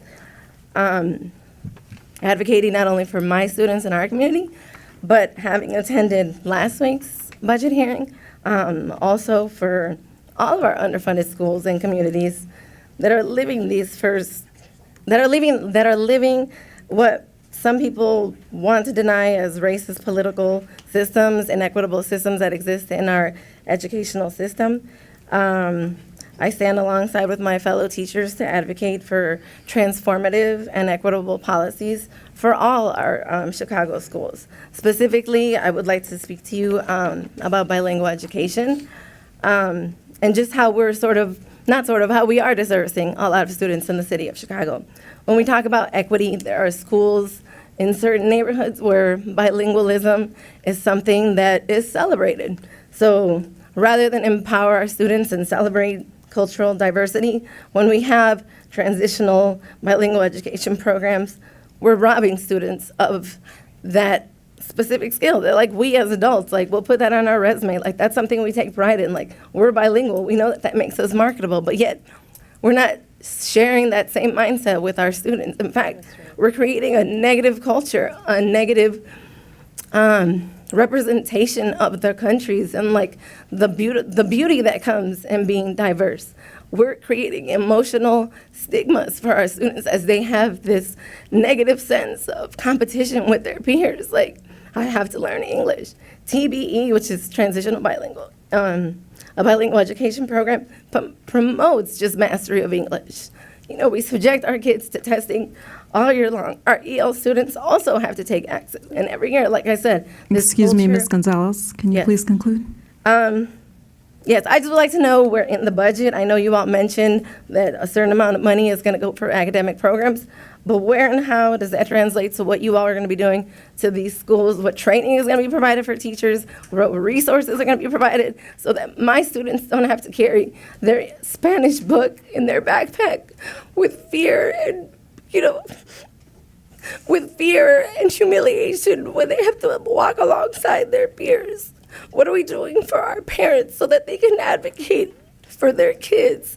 And we talk about equitable practices. I'm a product of CPS. I was fortunate enough that I was born in Andersonville. I'm fortunate enough that I had a fluent speaking parent in English who was able to get me bused over to Franklin Fine Arts Center, that I was fortunate enough to attend Lane Tech High School, that I was a graduate of Grow Your Own program. But I know that those are privileges that were bestowed upon me. These aren't things that my students can currently access, and a lot of our CPS students can access. So what are we doing to help that? If we want to steer Can you away please from, conclude, Ms. Gonzalez? if we want to steer away from this idea of like Chicago is not a tale of two cities, then provide equitable programs for all students, regardless of what neighborhood they live in, regardless of what they look like, what skin color they have, or what country they come from.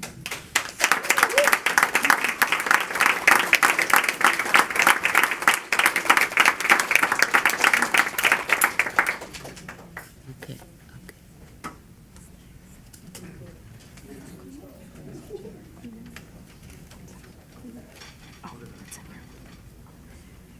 Number 10, Allison Jack.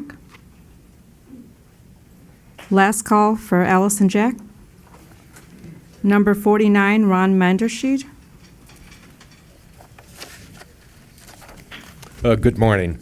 My name is Ron Manderscheid, and I'm president of Northwestern Settlement. I've been involved with Chicago Public Schools for 37 years, working in all the community schools in Westtown.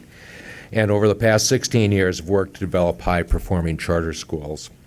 Presently, we operate Rowe Elementary in Westtown with enrollment over 1,000. 20% of our graduating classes matriculate to select admission or receive full scholarships to private Chicago schools and nationally ranked boarding schools. We founded Rowe because of our commitment to providing high-quality education for our children and its alignment to our organizational mission of disrupting generational poverty. A quality education, as everybody in this room will agree, is the single most powerful tool. I'm here today to talk about the budget as it pertains to charter schools. As you know, charter students are Chicago Public School students, and we are all proud to be a part of the system. We're pleased to learn that a 2.5% funding increase was allocated for charters this year, an increase proportionate to what district-run schools were receiving. And we applaud Dr. Jackson's decision to release budgets earlier to allow clarity and planning. Thank you. Today, you're approving a budget for the district and ensuring the budget's certainty for district schools and leadership. However, the charter community still faces budget uncertainty. All charter schools are being asked to sign a memorandum of understanding by the end of this month that essentially says we could face losing this 2.5% increase and even experience a further reduction of the current fiscal year funding level sometime in the middle of the coming school year, if there is not change in the state-required funding formula. We're working in good faith to try and determine funding parity, but we still face the prospect of mid-year cuts. Any chance of these cuts creates a great deal of uncertainty for charter leaders, scheduling, programming, delivering on our promise. Excuse me, Mr. Manderscheid, can you please conclude? One sentence. My 37 years have never seen truly adequate funding or certainty, but this year we're expected to enter a new year with our usual enthusiasm, high expectation for achievement, but with a cloud on the horizon that could be catastrophic for our scholars, families, and communities. Please take note. Thank you. Thanks, Ron. We understand your concern. Thank you. Number 12, Priscilla Acosta. As they approach the podium, I'd like to call the next group of speakers. Number 14, Micah Thomas. Number 15, Claudia Silva Hernandez. Number 24, Monse Nigel Dixon File. And number 55, Leonard McGee. You can go. Good morning. My name is Priscilla Costa, and I'm a Noble alumna. I graduated last year in 2017 from UIC College Prep, and I am now attending University of Illinois at Urbana-Champaign with a major in psychology. When I was in middle school, I wanted to attend high school with all my friends, but my parents had different plans for me. They wanted me to attend a Noble school because they know Noble has high college acceptance rates. My parents wanted me to go to a good college and earn my degree, thus making Noble the best option. During my 4 years at UIC College Prep, I was part of the girls' varsity basketball team. The school's environment was very welcoming and encouraged me to step out of my comfort zone. During my junior year, I was invited to join National Honor Society, which made me realize that giving back to my community is just as important as my academics and my discipline. I was able to cook for the homeless, organize color runs, and understand the amount of hard work that goes into planning marathons. If I were to attend a non-Noble school, I wouldn't be the same ambitious person I am today. Noble has helped me out of my comfort zone, and that has allowed me to grow as an individual.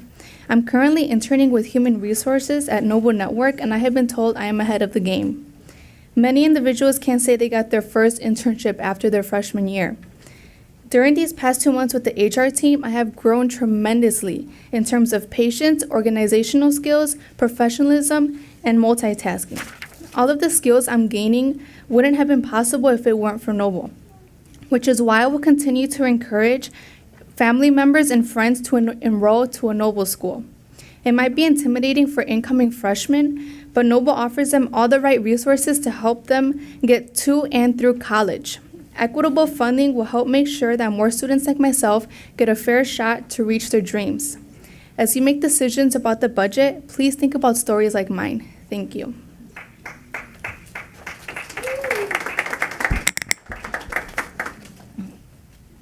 Hi, my name is Mia Rangel, and I am an alumna from UIC College Prep, class of 2015.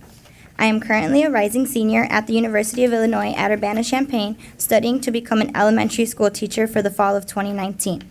If it weren't for UIC College Prep's rigorous workload teaching me time management skills, or the teachers who pushed me out of my comfort zone, I would not be the successful college student that I am today. Before becoming a Noble student, I was a freshman at a neighborhood high school where I finished all honors classes with a 4.2 GPA, but as I later found out at UIC College Prep, I was reading at a 7th grade level.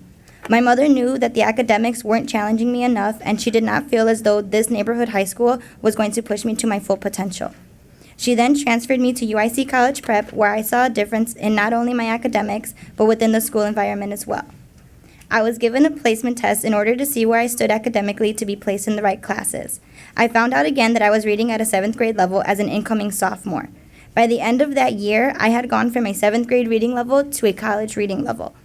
This was possible through my own perseverance and guidance from my former teacher. With that being said, as a future educator myself, I know that I want to be able to offer the same type of guidance and care to my future students and allow them to understand that they are able to push themselves academically. Creating my positive multi-generational change is my way of having an impact on future students in the city of Chicago. With this change, I want to have one of the greatest impacts on future students the same way that UIC College Prep had for me. I encourage you to continue to make decisions that will fund all schools equitably no matter what school a child attends so that more stories like mine can be told. Thank you.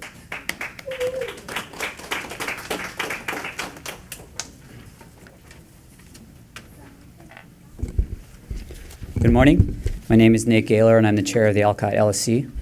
I'm here today to speak to some background onto the strong community support for the formal separation of Alcott West and East. We've been working on this for a very long time.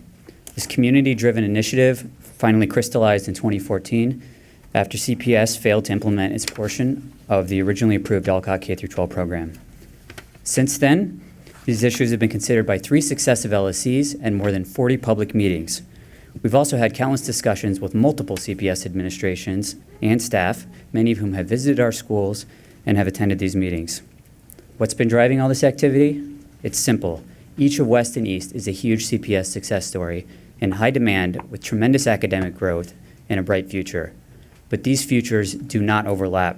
They're very different, simply reflecting the very different histories, locations, challenges, and goals of each of the West and East communities. And this success has come despite the very real challenges that we face by being considered one school. Those challenges are set forth in the packet that you've all received, but here are a few of the lowlights. As we only receive one foundation funding, we must divert significant amount of SBB resources each year just to run the 2 schools. In addition, we, and Alcott West in particular, lose out on significant additional federal funding and grants each year simply by being considered as one school. And our administration, despite being one of the best in the city, has the impossible task of doing 2 full-time jobs, plus additional significant travel and only half of the time. In short, we are paying far more and getting far less than a typical CPS school.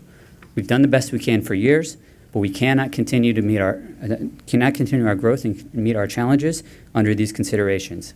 The situation we're in is unsustainable and inequitable. All we are asking for is that West and East be treated the same as other schools and be provided with their own principal and appropriate foundation funding and LSC. We are not asking for any other changes, and we understand this is an easy administrative task. It's the right thing to do. It's an easy win for CPS, but it requires your action. We urge you to take the steps necessary to formally recognize the separation as soon as you can. Thank you.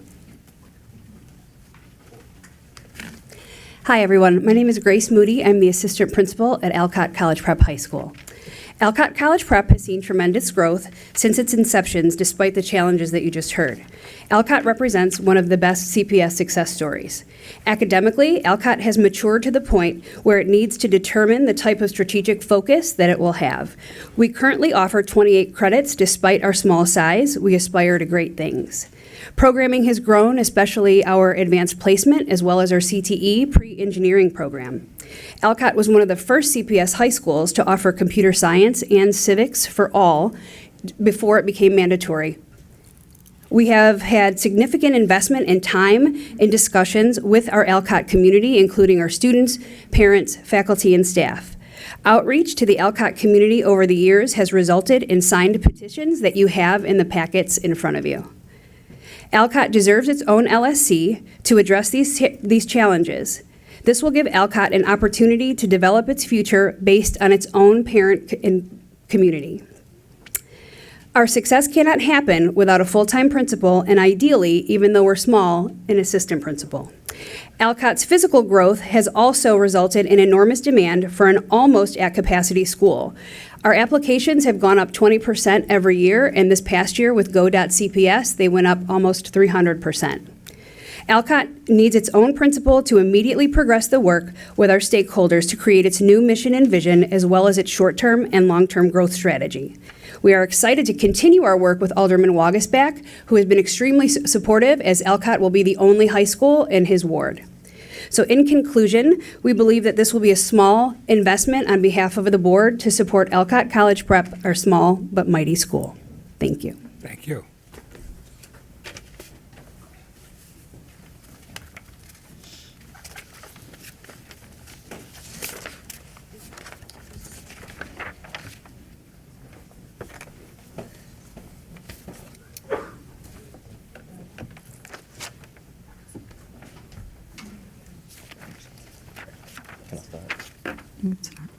All right. Good afternoon, everyone. Good afternoon. I'm here today to address a problem that not only affects the precious children in Chicago, but affects children nationally as well. It is the lead in the drinking water. Back in 2016, CPS went around and tested over 300 schools in the network to check for lead in the water system. The test showed that close to 1/3 of the schools tested for had lead levels that exceeded the EPA safety level.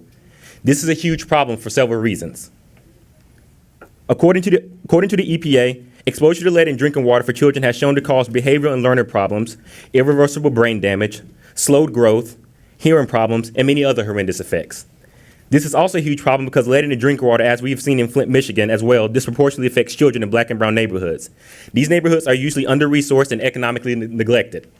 Therefore, over the years, they slowly deteriorate, and the deterioration and lack of modernization in the lead pipes has caused these children's drinking water to be tainted and poisoned. What is the underlying cause of this issue? Unaddressed systemic racism and privatization of public education.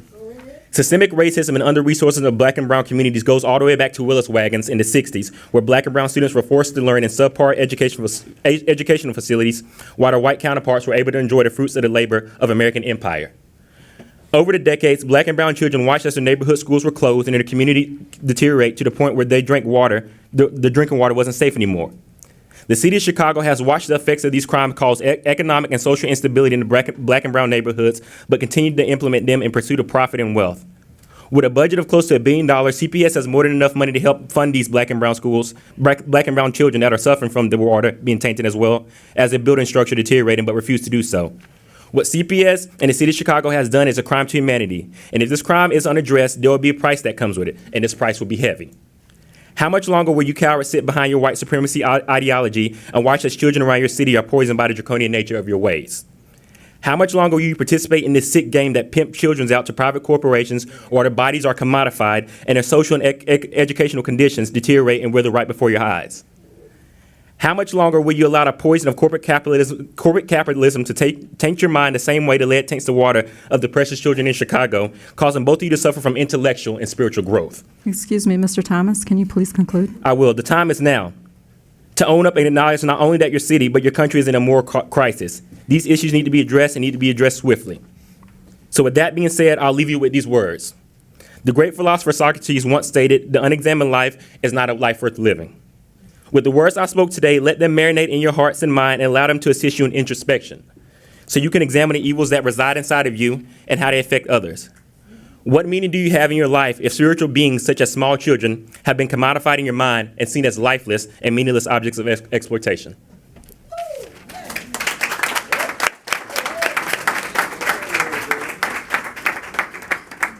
As the next group of speakers approaches the podium, I'd like to call number 16, Joseph Michael Carr, number 17, Jose Requena, number 19, Cameron Maimon, number 60, Ada Raymond, and number 21, Stephen Moore. Susan, before they start, Arnie, this is an issue, the lead in the water, and the areas that we identified that as a problem. Can you address that at all for the board?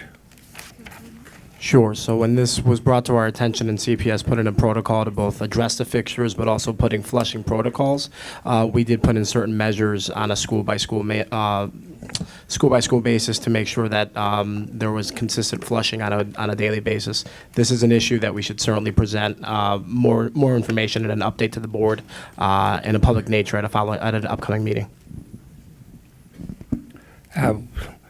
You will keep the board up to date. Thank you. Number 15. Thank you. Good morning, Board. CEO Jackson. My name is Claudia Silva Hernandez. I am the parent of 2 children, a 5-year-old and a 7-year-old. We currently commute 1 hour each day back and forth to go to Franklin Fine Arts Community CPS school. We're here today. I am a resident of the Gap, which is a small 4-corner area within Bronzeville.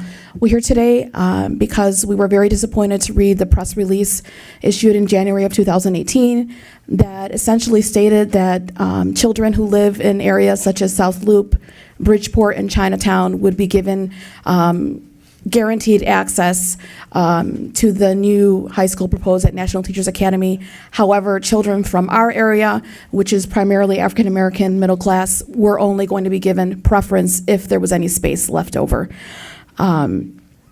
CEO Jackson was quoted in that press release, and it breaks my heart to even say it. For the first time, this high school would provide high-quality neighborhood options for near-south families. And the reason why it breaks my high school is because my children and our children are just as important as the children who live in South Loop and Chinatown and Bridgeport. And so we deserve guaranteed access into that high school. There was $38 million of TIF money that was came from our neighborhood that was used to build National Teachers Academy, and I attached a copy of the FOIA request that we issued back in 2004 and the response that we got from CPS verifying those funds were used to build National Teachers Academy. Our current high school is Wendell Phillips High School. According to CPS Go Online, Phillips is far below expectations when it comes to college readiness. It has a low rating. I ask you, when you vote on this, to consider why is it that Wendell Phillips High School is not good enough for children who live in South Loop, but it's good enough for our children who live in the Pershing District. That's just insulting to me, and it's insulting to my children. Our children are not afterthoughts. Our children deserve the peace of mind of a guaranteed access option, just like the children of South Loop, Chinatown, and Bridgeport. Excuse me, Ms. Hernandez, can you please conclude? Yes. Why is CPS concerned for these other children but not ours? Finally, last Thursday, we had a meeting at IIT hosted by CPS. I did not see any of the members there. I don't think you were able to come, or CEO Jackson, but I would like to share with you something that my neighborhood babysitter shared, Lauren Stanziel. She went to Alcott, she tested into Whitney Young, but before she tested into Whitney Young, guess what? Her mom had to start taking her to doctors when she was in 7th grade because she was suffering from migraines. And she touched my heart. She said, she's a babysitter for my kids, she said, I don't want the neighborhood children that I babysit for to have to go through the same thing when they're trying to get into a good high school. Where they're going to be able to go on to a good college. She's going on to University of Michigan. I don't want my children to have to go through that same thing. And so we ask that the Pershing boundaries be included in the guaranteed preference boundaries. There's not that many students who live in our area, and we contributed many, many funds, $38 million, to the building of National Teachers Academy, and therefore we feel that we have a right to also be included. Our children are just as important as other children. Conclude? Thank you. Thank you. Number 24, Manze Nigel Dixon file.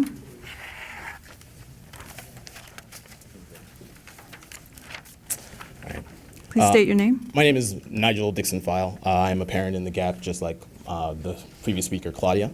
I'm not going to say as much as the same as what she already said, but I will reference what she mentioned about the students who were, that she mentioned who was a babysitter, who's also a babysitter for my wife and myself, and a 13-month-old daughter that we have, who will be a future potential attendee of the neighborhood, of the Gap school. One of the benefits of expanding this boundary to include the Pershing attendance area is that it will give our students a diverse option for our students, and also a high-quality education, a high-quality option. As was already stated, the school that's available to us is considered a level 2 by CPS's own rating. And I don't think that others would send their schools there, or their children there, so I'm not sure why it's okay for me to consider sending my daughter there. Understanding that the selective enrollment process is incredibly stressful for students. The student that was referenced before, who is going to the University of Michigan, she explained that, starting from, I believe, 7th grade, she could not get a B. And if she did, that would make the process incredibly hard for her. She and her sister both attended Whitney Young, one of the top schools in Chicago. So again, allowing Pershing access to the Near South High School would greatly alleviate some of the stresses that Lauren explained to me.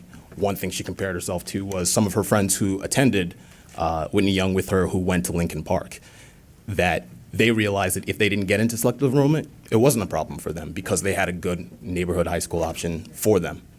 That's not fair. Everything that we've heard today has talked about equitable options, but not being able to be included into a school like this is not equitable. I am the son of two college professors. Education is the most important thing. It's opened up doors for me. It's given me an amazing quality of life and the amazing ability to provide for my family. So I will be here. I will advocate on and on and on for my neighbors, for the quality of the education and the quality and option for equity for them, for the children. It makes no sense if you guys aren't doing that, and I understand what would be the point if you didn't. Thank you. Thank you.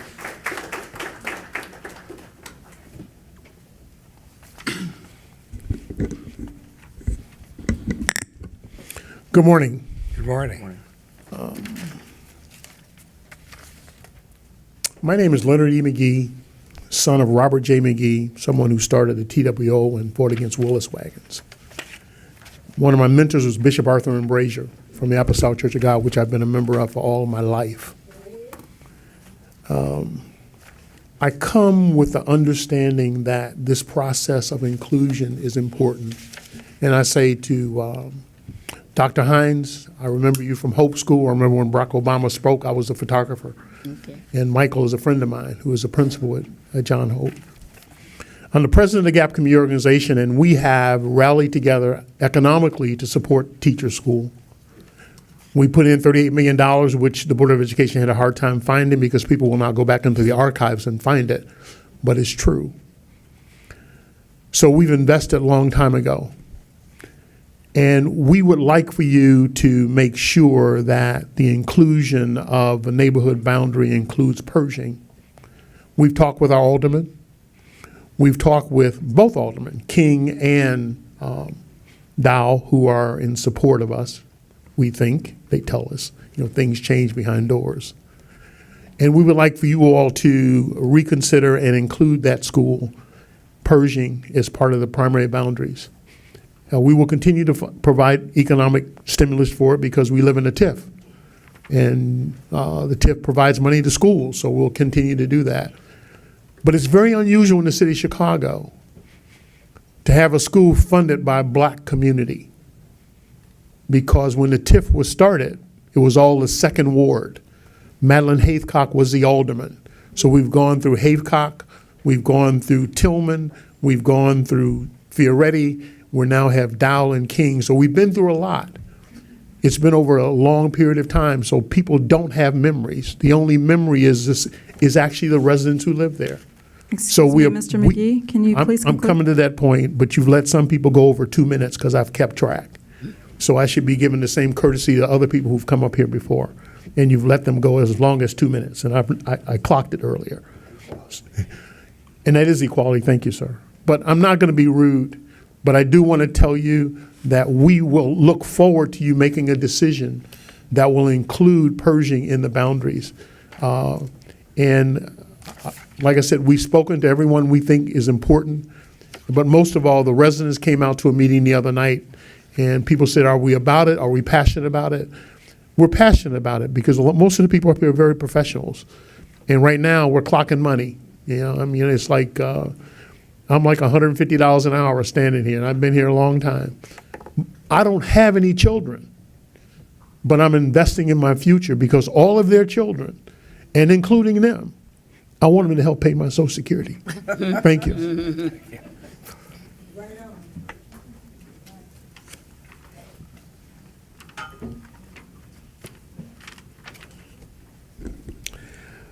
Good afternoon, President Clark, board members, Dr. Jackson.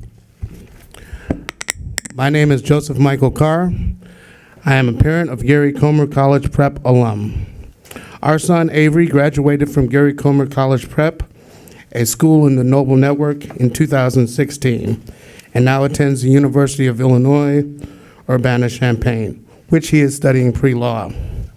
My wife Kyra and I knew the important roles we had to play in raising a black boy. We knew that we had to set him up for success. As a child that wasn't taught certain lessons necessary to be a thriving black man in society, I wanted to make sure that Avery had a start in life.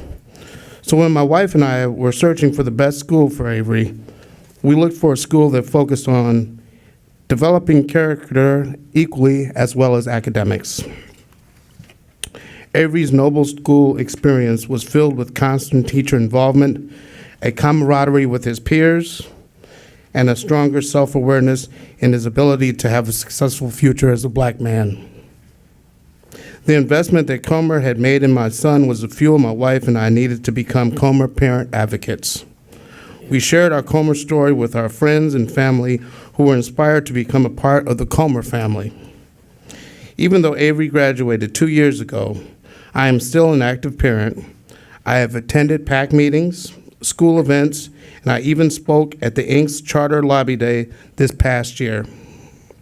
My wife and I are confident that Avery will reach his capacity for greatness, and we know that Gary College Comer Prep is one of the reasons why. Comer will not be able to continue to impact children like mine without proper funding and resources. As I look over the budget, and as you look over the budget, please think about the students like Avery that will be either impacted positively or negatively Excuse me, Mr. Carr, can you please conclude? by your decisions.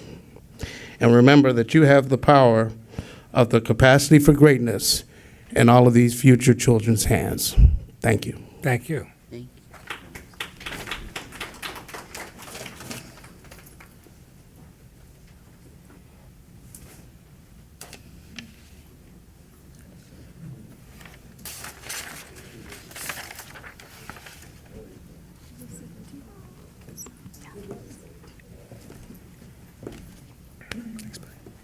Please state your name.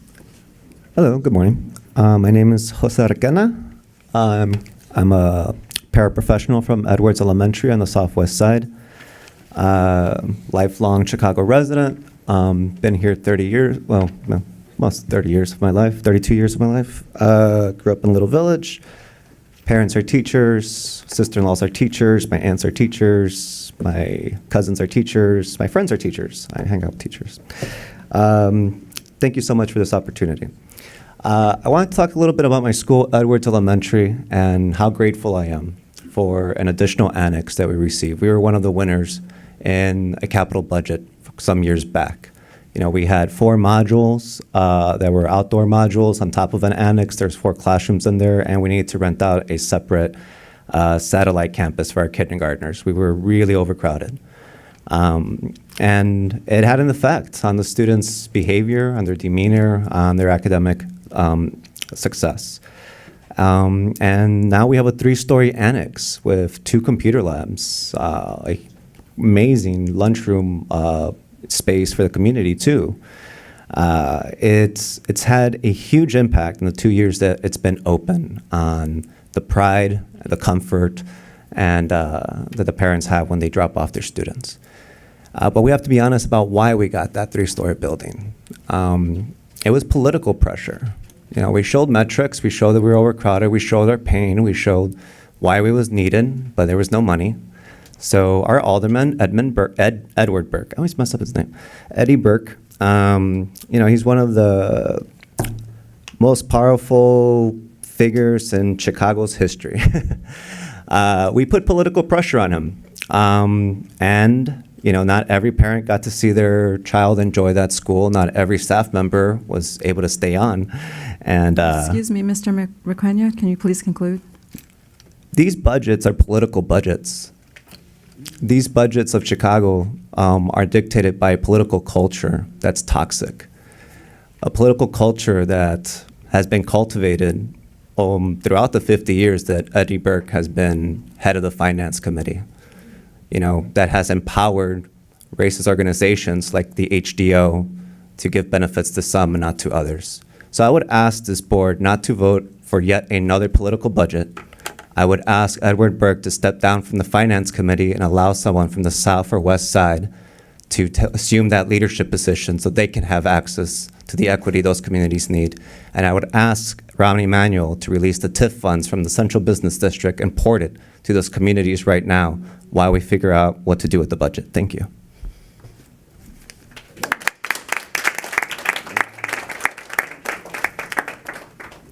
As the next speaker approaches the podium, I'd like to call speaker number 22, Tanisha Bergen-Reed, number 37, Giovanna Mobley, number 39, Anthony Lowry, and number 43, Latoya Hill.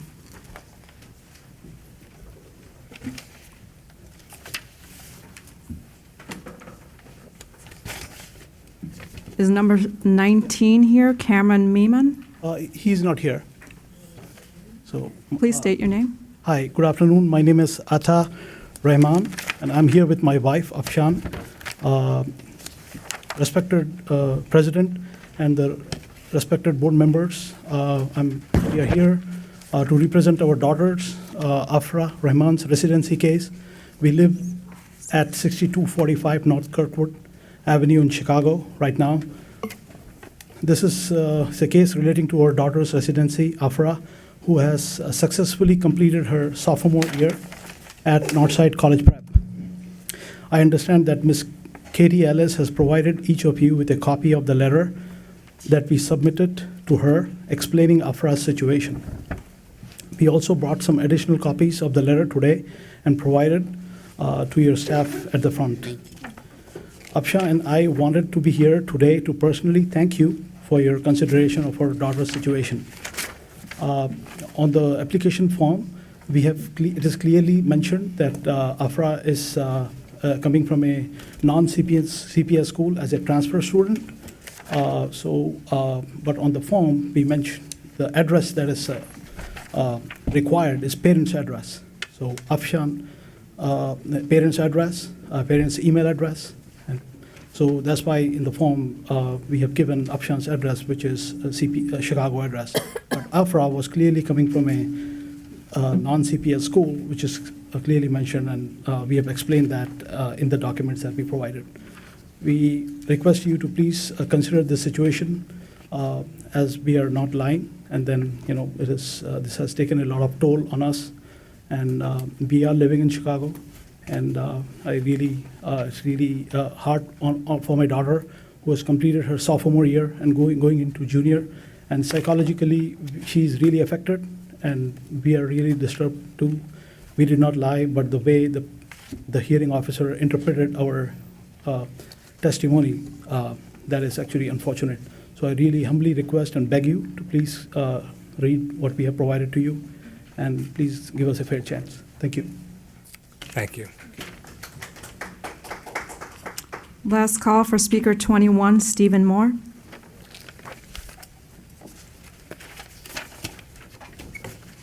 Please state your name. Good afternoon. My name is Tanisha Bergen-Reed. I'm here in support of Dr. House. He was reassigned from his position as the principal at Simeon High School. I'm a parent of 3 graduates of Simeon under his leadership. My oldest son was a part of his first graduating class. He graduated and went away to school. He was murdered away at school in 2013, going into his apartment down at Eastern Michigan University. And Dr. House was very supportive. He spoke at the service. He knew my son personally. And at the time, my second son was a freshman at Simeon High School. Dr. House helped with providing social and emotional support to him. And so my son graduated last year. He also went away to school. And my third son entered Simeon right after the following year. So he just graduated from Simeon, and he's going away to school as well. So I said all of that to say that Dr. House has been very instrumental in helping to support my family with my sons. It's hard raising boys. And for all of them, they were actually the first, second, and third people in my family to go away to school. And Dr. House had a big part to do with that. So I applaud him for that. Also, you guys were talking about incorporating more social workers into the schools, and I'm in total support and agreement with that because we only have one social worker, and there are so many students that have a lot of social, emotional issues to deal with and to address, and so I think it's very important that that is implemented, but I also think that while you guys are concluding your investigation, that you think long and hard about who Dr. House is to the Simeon community, to the families, and to the future of our community. He is an asset to the Auburn Gresham community, and I just ask that you guys would take careful consideration in bringing Dr. House back, because I've never met an administrator like him, and I honestly don't think no one can do what he has done. So thank you for hearing me out today. I appreciate it. Thank you.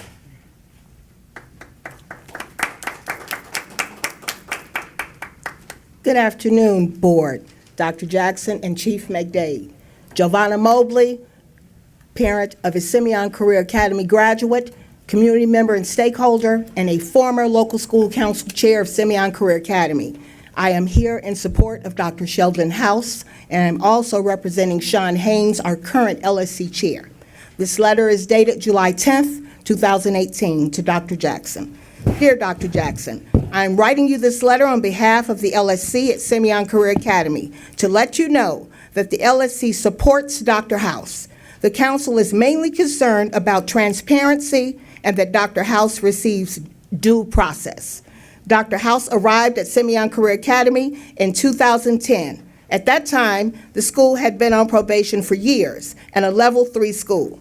Under the leadership of Dr. House, the school has experienced positive growth every year and now is a level 1+ school. Dr. House has received proficient evaluations from the Board of Education as well as the LSC. Dr. House became an independent school principal in 2017. This distinguished honor is granted to principals with strong leadership skills, requires limited supervision, one who has effective policies, procedures, and practices, as well as given high levels of autonomy. Dr. House received positive impact, goes beyond the walls of Simeon, expanding within the entire district, serving as a resident principal mentor and a member of the Principal Prep Program. In summary, the council wants you to know that the LSC is most definitely concerned about the safety, security, social, and psychological and emotional welfare of all our students. However, we believe the removal of Dr. House from Simeon will be a devastating blow to the years of success and growth that Simeon has experienced under the leadership of Dr. House. We reference the removal of Dr. House to a Category 5 hurricane ravaging through a city. The aftermath is unimaginable, and the cleanup and restoration of bringing things back to normal can take a decade. Please make Simeon a priority and return. Ms. Mobley, can you? Yes, I will. And return our leader, Dr. House, to the house that House built. Simeon Career Academy, where excellence is the only option. Children first. 1,300 enrollment, 460 incoming in the fall, 1,600 applied. Children first. Thank you. Thank you. Before the next speaker begins, can I please call the next group of speakers, number 25, Ryan Alexander, number 26, Beatrice Ponce de Leon, number 27, Chris Yoon, number 28, Joel Neal Reese, number 30, Soretta Sims, and number 31, Alfonso Gwynn. Thank you. Please state your name. My name is Latoya Hill, and I thank you, the members of the board, for hearing me.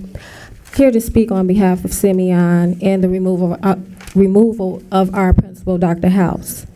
Prior to June 27, 2018, the child abuse and neglect and inappropriate relation between adults and student policy manual was flawed and ambiguous.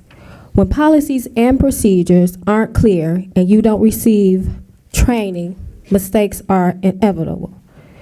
Thankfully, key changes were made to the policy, such as requiring mandated reporting to be repeated annually, changing principal notification to a required act, specifying grooming as child abuse that requires mandatory reporting, and it also changed when a principal receives the report, they must either follow the mandated reporting requirements to DCFS if they suspect it constitutes abuse, or file an incident report detailing specifics of the inappropriate intimate behaviors by an adult. But unfortunately, these efforts were a reactive approach and were not in effect when Dr. House was removed on June 25th. How can you hold a stakeholder accountable for policies that need clarification throughout our district? Ideally, the mandated reporter with the most direct knowledge of the suspected abuse should be the one to make the call. If the principal was asked to make the call with no direct knowledge, what information was he given? And is there written documentation that it is reported to the principal? How long will this investigation continue? How long will we be without our leader while this investigation continues to go on without any answers to the allegations that were made against him? Thank you for hearing us. Thank you. Is speaker number 39 here? Anthony Lowry, last call. Next speaker, 25, Ryan Alexander, please.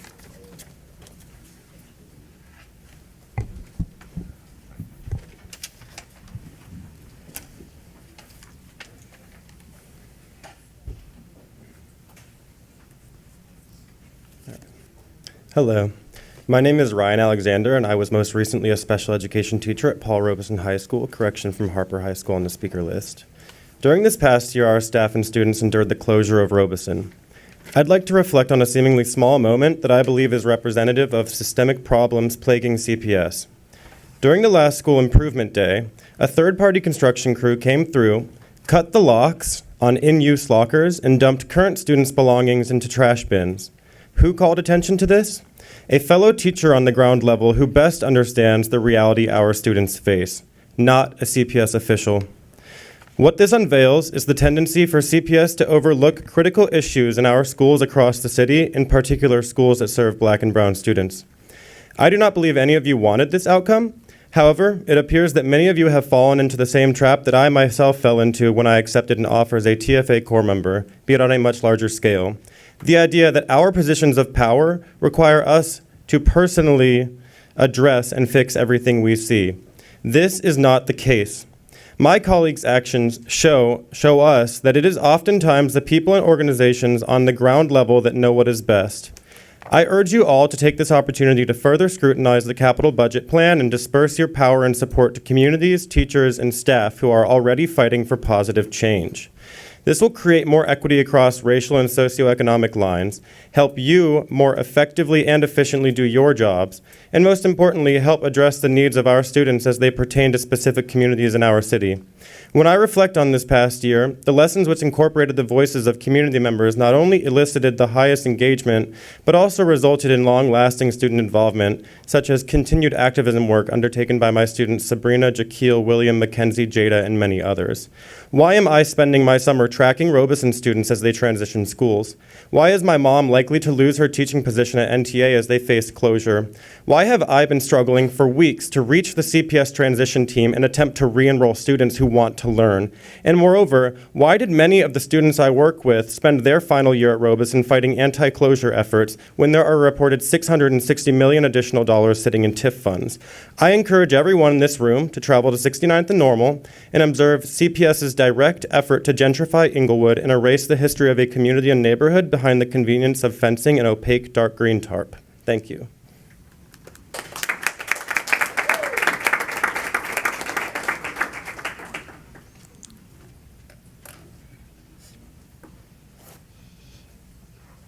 Please state your name. Good afternoon. My name is Beatriz Ponce de Leon. I'm the Executive Director of Generation All, and we're an organization committed to supporting, investing in, and advocating for neighborhood public high schools and their students. I'm going to ask you to take a second to imagine that you've been in an accident. You're injured, so you make your way to the emergency room. The room is filled with a variety of people with many different injuries, from minor to life-threatening. You search for a triage room, and there is none. You wait, you wonder. A nurse finally opens the door and calls the name of a young man who seems to have stubbed his toe. And before she can shut the door, you rush to tell her that you're injured too, and in fact that you're bleeding. When will I get to see the doctor, you ask? She says, I have no idea, but have you tried calling your alderman? This analogy is a way to illustrate what apparently CPS does to address facilities repairs and capital planning. Building assessments have not yet been updated. From the public's perspective, there's no clear process through which these repairs get prioritized. People have questions. Why does Whitney Young get their bathrooms remodeled while the students at Crane don't have adequate heating? We really believe that CPS needs to set up a more transparent, rational, equitable system for facilities and for capital planning and spending, one that doesn't rely on the politicking that inevitably will reproduce inequities, and that does include more legitimate and meaningful public engagement. According to CPS, there's $1.9 billion in unmet critical facilities repairs, and yet the district is choosing to build new schools. Why build a new high school, for example, on the northwest side when you have Steinmetz and Schurz that are both doing well, getting better, but underutilized? When you could redraw the boundaries, and this would be an opportunity for more racially, socioeconomically integrated schools. Similarly, why build a new high school in the West Loop when you can work instead proactively to draw West Loop families into the Wells High School community? Wells High School has rich programming, a rich history in their neighborhood, and they just received a $3 million sports field from the city. Excuse me, Ms. DeLeon, can you please conclude? Yes. The same goes for the South Loop. Why displace the kids of NTA to build a school when you could have reimagined what Dunbar might be for this changing community and invested in that new collective vision? So we are really thrilled, and we applaud the investments in Hyde Park and Senn and Washington High School, the science labs, the work in some of our neighborhood high schools. But we also urge the district and the board not to pass this budget until there is a clear explanation of the rationale used to make these decisions, and also more legitimate and additional public engagement so that we may end up with a more equitable budget. Thank you. As the next speaker approaches the podium, number 32, Rosario Rodriguez, number 47, Andrew Herrera, number 33, Christine Dussault, and number 34, Bobby Townsend. Please state your name. Christian from Access Living. Good afternoon. Good afternoon, President Clark and the members of the board. Thank you for noticing the special education staffing issue. My name is Chris Yoon, and I'm the education policy analyst at Access Living. I want to present findings of our budget review today. First of all, we welcome CPS's $32 million increase of the special education budget, although it's only partial restoration of previous year's cuts. CPS chose the right direction. Here is the issue. CPS pledged 268 new positions in the budget, and 254 positions were additionally announced by CEO Dr. Jackson less than 10 days prior to this meeting date. Illinois has a chronic shortage of special education teachers and specialists, but CPS did not release any recruitment plan or progress of hiring. Last January, CPS announced 65 special education positions during the state's inquiry. By May, CPS only filled about 25 positions, and 40 were still vacant. This is a pattern that has occurred in many years. CPS does not hold itself accountable for what it promises. This is the question the board should ask. As of today, how many of those positions are filled? Students with disabilities and their families have the right to know. Next, CPS treats students with disabilities inequitably. The state found that CPS massively violated special education law.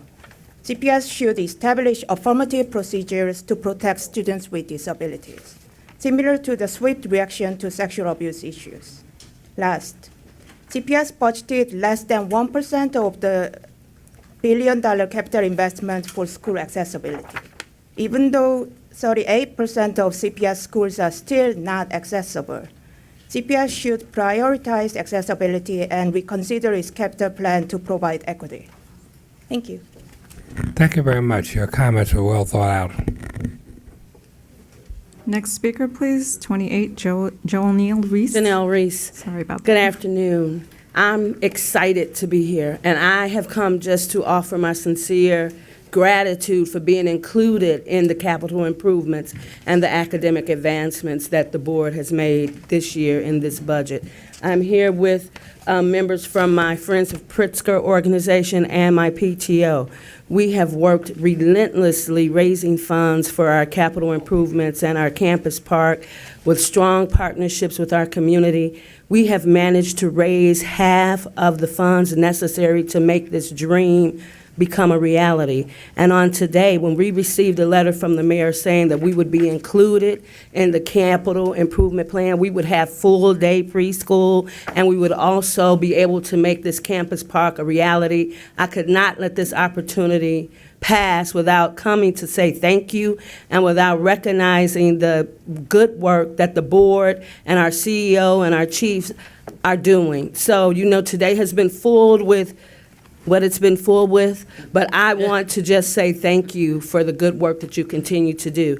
And what I've noticed also is that people have come with anecdotes and quotes, and I'd like just to remind everyone that you cannot always reach everyone at one time. It reminds me of the starfish on the ocean shore, with the gentleman walking, picking them up and tossing them back into the ocean. And a guy says, hey, why are you doing that? It's not gonna make a difference, it's just gonna wash back up. Well, it made a difference to that one. So on today, I wanna just say thank you for making a difference for the 749 students at Pritzker School, because the illusion is that because we're Pritzker, we don't need anything. And I wanna say everyone has struggles. They're just different. And I want to thank you for recognizing that we too have struggles and looking beyond what the facade is and helping us to make our vision, making provisions for our vision, and ensuring that our students are included in CPS's district-wide mission that every child from every neighborhood would be included. And we have children from every neighborhood. From all the neighborhoods, we are a lottery Excuse me, Ms. magnet Reese, cluster. can you please conclude? And I'll conclude with that. We're a magnet cluster, and we take children from every neighborhood in the city, high end and low end. Thank you. Thank you. Our next speaker, number 30, Soretta Sims. Okay. If it's difficult for you to stand, can we give her a mic or something? I am woman, Henry Roy. All right. Okay.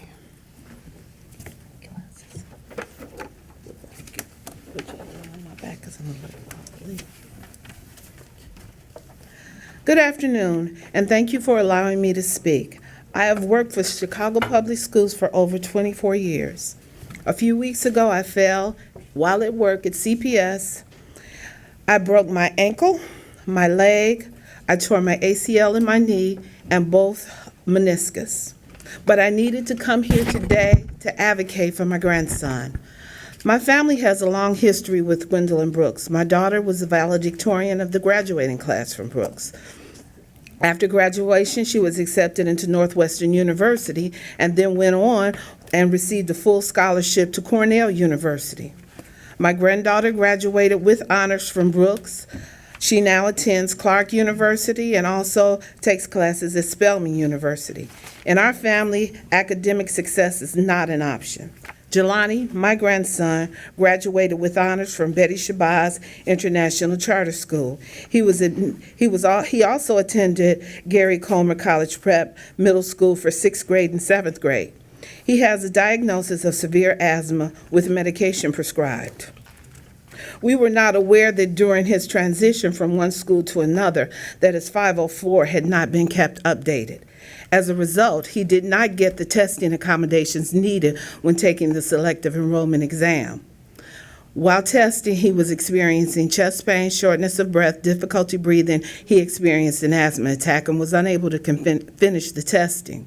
We immediately contacted the testing center, and it was then told to us that he did not have an updated 504, which meant retesting was not an option. We later applied through the principal select process, and we followed every instruction to the letter. Due to his dual enrollment in a non-Chicago public school, the selection committee did not have access to his records, and he was listed as a non-attending student and rejected. Jelani has done his part to be an ideal student. He's never been suspended or gotten in trouble. He's a positive role model and graduated with honors. He has a burning desire to attend Brooks and follow in his family's footsteps, but due to no fault of his own, he was denied that opportunity. We ask that he be considered to attend Gwendolyn Brooks. I am a certified school nurse for Chicago Public Schools, and I've always chosen to be in the more difficult, to service the more difficult populations. I currently work in Juvenile Detention Center and 26 in California. I see on a daily basis young men who have lost faith, who has lost hope. And I'm asking you today, please give my grandson, who has earned the right to be at that school, please give him the opportunity. I have provided his grades, I have provided his NWA scores, I have provided everything that you might need to make a decision to make his dreams come true. Thank you. Chief McDade, are you familiar with this at all? I would have to, no, the details on this I'm not familiar with, so I would have to follow up with the Office of Access and Enrollment and get all of the details around your son, your grandson, and I will definitely look into it to make sure that all protocols were followed. So if you could, Elisa is sitting right there, if you can make sure she has your contact information so I can follow up immediately after the meeting. Thank you very much. Is Jelani, you said your grandson? Yes. You're here on crutches for your grandson. I would do anything That's for my what grandson. grandparents do. So it seems. Thank you. Next speaker, please, 31, Alfonso Gwynn. Last call. Next speaker, 32, Rosario Rodriguez. Last call. Next speaker, please. Please state your name. Sorry. Hi. Well, I'm going to try and make it stretch here. My name's Andrew Herrera, and I am with the local school council as a community member for Pilsen Community Academy. And so thank you for giving me 2 minutes here. I want to talk about the annex to Pilsen Community Academy, which is something that we've been asking to close for a number of years because the building is falling apart. The air conditioning, it just isn't available in every room, and a variety of other things that I can go on about at length. But I wanted to thank you for closing the annex, which also helps with our utilization rate and kind of secures the school for the future and creates a little bit of stability that parents and students can enjoy. But with the further ask that the annex was closed with the commitment that it would be removed, and now we're afraid that it's been closed, so funds have been pulled, is my understanding, for maintenance. So it'll just the degradation of the facility will actually accelerate, and it becomes a public health hazard because it's right next to the playground for the kids. And so we're just worried now that if the building is not removed quickly, it was a temporary structure that was built like 40 years ago, only meant to last 20 years, and we just want to make sure that the kids are safe there, and that in the time that we're talking about capital investments and projects and developments, that the kids who don't have access to any green space, don't have access to soccer fields or basketball courts, have those services available to them by converting that annex into a park that they could actually use, which is, I know, at least originally the plan. And I know that assurances have been made that this is going to happen, but as far as I know, nothing has been done in writing. And so I would just ask that, whatever the process here, that there be a little bit of transparency so that there's clarity for the parents, there's clarity for the local school council, there's clarity for the community as to what the future of our, Pilsen Academy is, and that, we can fully support whatever initiatives are coming there so that, the kids can have every opportunity. Well, that's it. Thank you for your time. I was just looking at Arnie. Our COO, this is somewhere on your list, I know. Yes, and I know my team was in contact with the principal last week and working on the design to be able to share with the community. There was a couple of schools, Pilsen, Monroe, and I think another one comes to mind that in my evaluation that there were decaying conditions. We set aside money, in both instances, especially at Pilsen, there will be both the demolition of the annex and the replacement with a turf field. So we will make sure once we have a design to be able to circulate that to the school community. Great. Would you mind, can I ask what the timeline is like on that? I don't know offhand right now, but your concern in regards to making sure that until it's completed, that it's secured, we will make sure to work with you on that. Great, thank you so much. As the next speaker approaches the podium, I'd like to call the next group from Communities United. Number 35, Sonia Ruiz. Number 38, Angelina Capello. Number 44, Sabrina Morello. Number 51, Letty Neri. Number 52, Aaliyah Zavala. And 53, Milagros Silv. Please state your name. My name is Christine Dussault, and I'm a teacher at Chase Elementary School in Logan Square. I've been at the school for 7 years, and I firmly believe that I work with the best family and best families and staff in the entire city. But as much as our shared engineer and wonderful maintenance staff try, they cannot stay on top of all of the building maintenance needs that our school has. One can easily get sick going from room to room at Chase School with all of the heating and air conditioning malfunctions that we have. And we have so many leaks. Some leaks actually span multiple floors. And buckets just seem to be a commonplace. On rainy days, just walking around them just seems to be a way of life. But I must admit that these circumstances make it extremely hard to provide a world-class education that we are committed to providing. Recently, I reviewed the capital budget and noticed yet again that my school was not going to be given any funds. And last week, I attended the budget hearings at Truman, and it was clear that there were some schools that were given some very wonderful things for their school, but I was quite frankly overwhelmed by story after story that were similar to how I was feeling about my own school, with documentation and just questionable stories about learning conditions that just broke my heart, to be honest. And I know that I'm not alone in how this just makes learning just, quite frankly, really tremendously difficult for us. As previously stated today, the last CPS building needs assessment has not been done since 2014. Ms. Dussault, can you please conclude? And I would like to see a more transparent, fair, and equitable process with school community voice, with the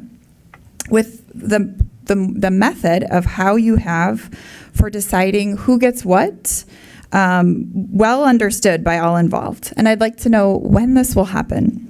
As a teacher, I do everything in my power to make sure maintenance issues do not impede the learning of my students. But if I were to be completely honest, I would have to say that this is just one of the many extreme challenges that we face as educators.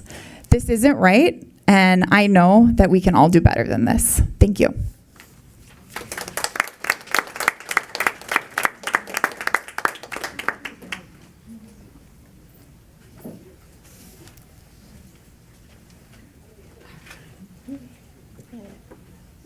I'm not here to beat up on you, Ms. Jackson. First of all, given on a two, I am that I am, who's head of my life. I represent all the grannies. I'm changing my organization because they do have a Gray Panther.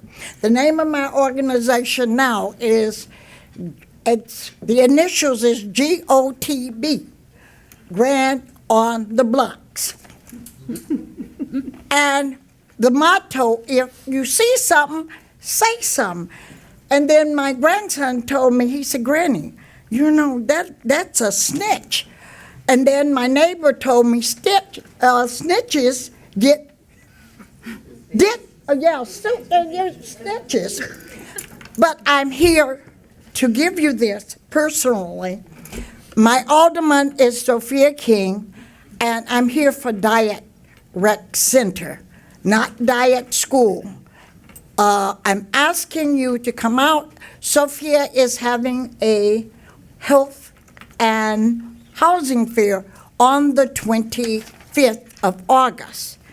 And what we're trying to do is get all of Diet rec center, which includes Miss Washington, no, that's the principal. The principal is Miss Washington, Miss Lemons, and Mr. Mack. Mr. Mack got left because of an unfortunate situation, but we surround the kids in the school. We're losing a generation, but I like this one. Barack trained me. Michelle was 4 months pregnant with Malia. And he told me, he said, Bobby, you have to make some noise. He said, a well-oiled wagon, can go along. And I make noise. But I do have followers behind me like Charlie Brown, can't even think of them, but all of the recreation, the rec center was built before the school. The school was a middle school. Then 1999. Excuse me, Ms. Townsend, can you please conclude? Okay, Jerry Chico, Michael Scott got Melissa dead, and Paul Vallis gave the school to Chicago, gave the rec center to Chicago public school. And it was an agreement with the principal and the supervisor of the rec center that we used, the rec center.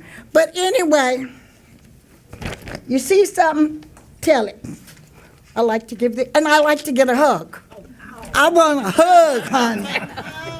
Okay. But Sophia and Mrs. McLeod is in that agreement. Missy Yoli can get it. Miss McLeod, I spoke to her. She said that she told you she's okay with the use of the pool, but you have to come in and fill out the paperwork. Oh, I got the paperwork. Okay, but so the you should go paperwork see is her. For Park District. But just go see Miss McLeod. I spoke to did. her earlier this week. I spoke to her 2 days I ago. spoke to her yesterday. And what did she? And she gave you the paperwork. Yeah, I got the paperwork. Okay, That's then why we're I'm moving. going to Park District. All right, But we're thank you. moving. Thank you, ma'am.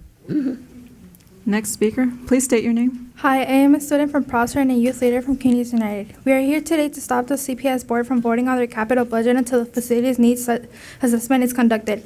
Brian Manuel is using the handpicked board to push his own political agenda to obtain votes from certain wards.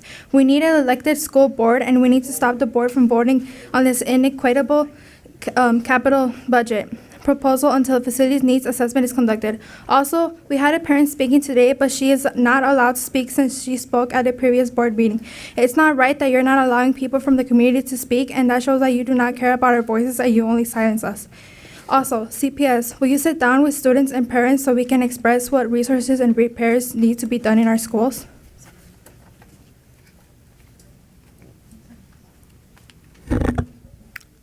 Thank you. Who's the next speaker? Next speaker, Angelina Capello. Last call. Please state your name. Hi, my name is Sabrina Morrow. I am an ongoing senior at Steinmetz College Prep in the 36th Ward. The funding that the 36th Ward is receiving is not enough compared to the other wards. Most schools have working bathrooms, chillers, and actually have enough teachers. In my school, it's way too high. It takes up for a day for the chillers to be put on, up and running. My school also doesn't like to keep them on all the time. So with the last few months of the school year, where it was extremely hot outside, it was very humid inside the school, and it felt like I was suffocating.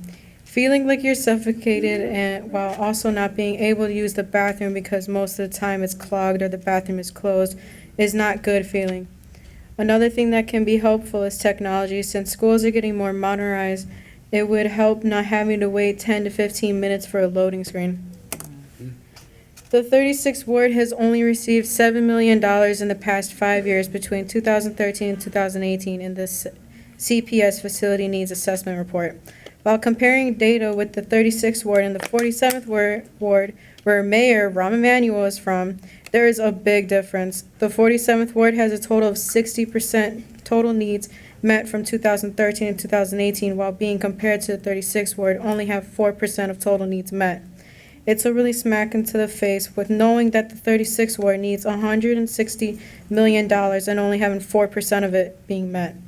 Also in this report, it shows that the 36th ward hasn't received any funding for the past 2 consecutive years, unlike the 47th ward, where they have received money in the years 2015 to 2017 to be approximately about $89 million.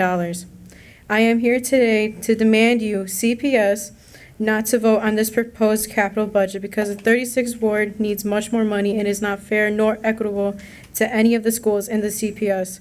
We need a budget that is going to satisfy all needs of our schools. Thank you.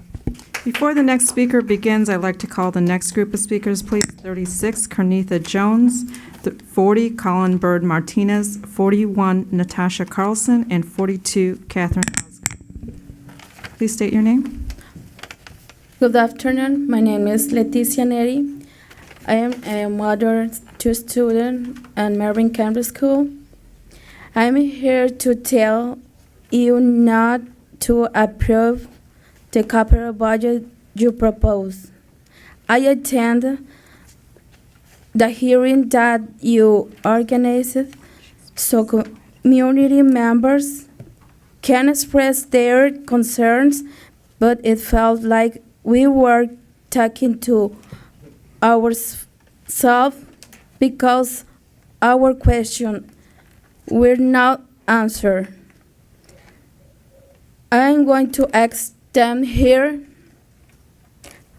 how did you perform the analysis that our Belmont-Craven community needs a new school? Did you look at the enrollment number? And how will the new school affect our current schools? My last question. Where are you going to build this new school?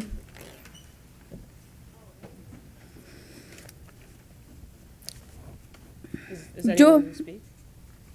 I thank you for your comments. Well, You have a lot of power and control over the education of my children, but it should be other way around. We need elected school board, elected by us parents, students, community members, because we know the needs of our schools. Thank you. thank you for your comments. Thank you.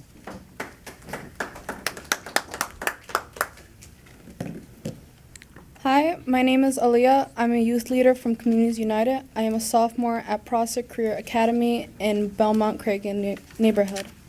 I'm here today because I live in the 36th ward, and in the schools where I live, there needs to be at least $91 million in school repairs. Some examples of these repairs needed are like in my classroom. We have whiteboards that are cracked and outdated, which makes it hard for me to see the writing on the board. There are times where I feel unsafe to walk down the halls because of the ceilings. When going down on the ceilings, when going down in the hallways, I looked at the ceiling, they're all cracking to a point where I feel like some pieces might fall on students. This is a major safety hazard and puts my life and other students in jeopardy. Our auditorium needs repairs. There are no air conditioning most of the time, and some of the seats are beginning to break or are already broken. During the summer, we had an event called Battle of the Bands, where students put on music performances. Sitting in it made it very unbearable for myself and other students to enjoy the show. When it's hot outside, some of the rooms in the school do not have AC, and they expect me to do a quiz when I can't even focus. It is because it is hot and I'm unmotivated to work. Another one has been a problem for a very long time, and it has to do with the bathrooms.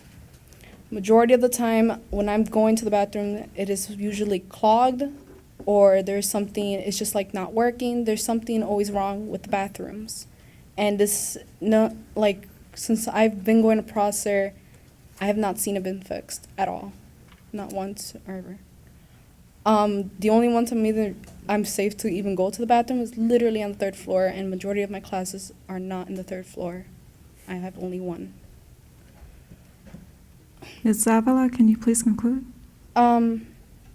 So what I'm saying is that if you're planning to make a new school, which is literally an elementary school, and putting money into it, maybe you should at least put more money into the schools you already have and put it for repairs and stuff before making another school. None of our schools are overcrowded. There's still seats around to be put for students. There's really no reason why to add another school when the schools that I'm in, or majority of it in my community, are still okay and have plenty of room for students. That's my conclusion. Thank you. Buenas tardes, mi nombre es Milagro Silva, tengo un hijo llamado Martín que estudia en el Luther y otro que estudia en Ohio, en Luther también. Good afternoon. My name is Leticia Nari. I am a mother of two students. Milagro Silva. Perdón, I'm sorry, Milagro Silva. I am the mother of two students. ¿En dónde iban? Uno está en la Luther Bourbon School, elemental. One is at Luther Bourbon. Y el otro está en Iowa, en la Luther. And the other one's in Iowa, in the Lutheran. Para mí fue difícil, For me, it pero was he sacado difficult. hijos prósperos. But I've had prosperous sons. Y quiero que todos los niños sean prósperos, pero para que sean prósperos necesitamos unas escuelas buenas, que tengan todos los servicios necesarios. Necesitamos infraestructura para nuestras escuelas, tanto logística como roofing y todo eso. I want all the students to prosper. I want all the students to have success. But to be able to have that, we need to have infrastructure. We need to have all the stuff that they need, like roofing. Sé que en ustedes está el poder porque ustedes tienen el dinero y espero que se basen en las necesidades de nuestras comunidades. Vengo de Belmcraggy. No hablo su idioma mucho, pero me gusta trabajar porque vengo de un lugar donde se lucha. I know that the power is within you. I come from Belmont, Craig, and I come from a place where we fight. Y espero llegar a su sensibilidad como seres humanos, como padres. Todos queremos las mismas oportunidades. Tenemos en ustedes la confianza y espero llegar a su corazón para que todas las comunidades, la semana pasada estuvieron en Michael Mex y fueron las mismas necesidades, todos con las mismas necesidades de diferentes comunidades. En ustedes está ayudarnos, crecer como ciudad, como país. Somos una potencia y demostremos ahora que ustedes nos van a dar y satisfacer nuestras necesidades. Gracias. Thank you so much.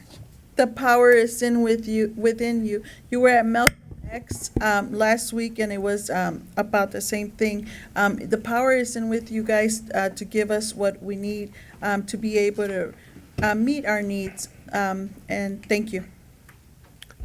Gracias por su comentario. Nosotros Gracias. también hablamos su idioma. We hear you. Gracias. Thank you. Thank you por Arnie, escucharnos, por atendernos. Where is this on our list? So as you recall, President Clark and other board members, there have been a lot of people on the other side coming to the board advocating for a new elementary school in Belmont Cragen. Board meetings, town halls that we went to, and a number of them at the Capitol hearings last week. Myself and other people on the team have also been to school meetings, other community meetings, and certainly there is, both a desire and, there was an article, I think it was in Chalkbeat last week, that noted that Belmont Cragen, their student age population is increasing. There is a proposed new school development in Belmont Cragen. A site has not been developed.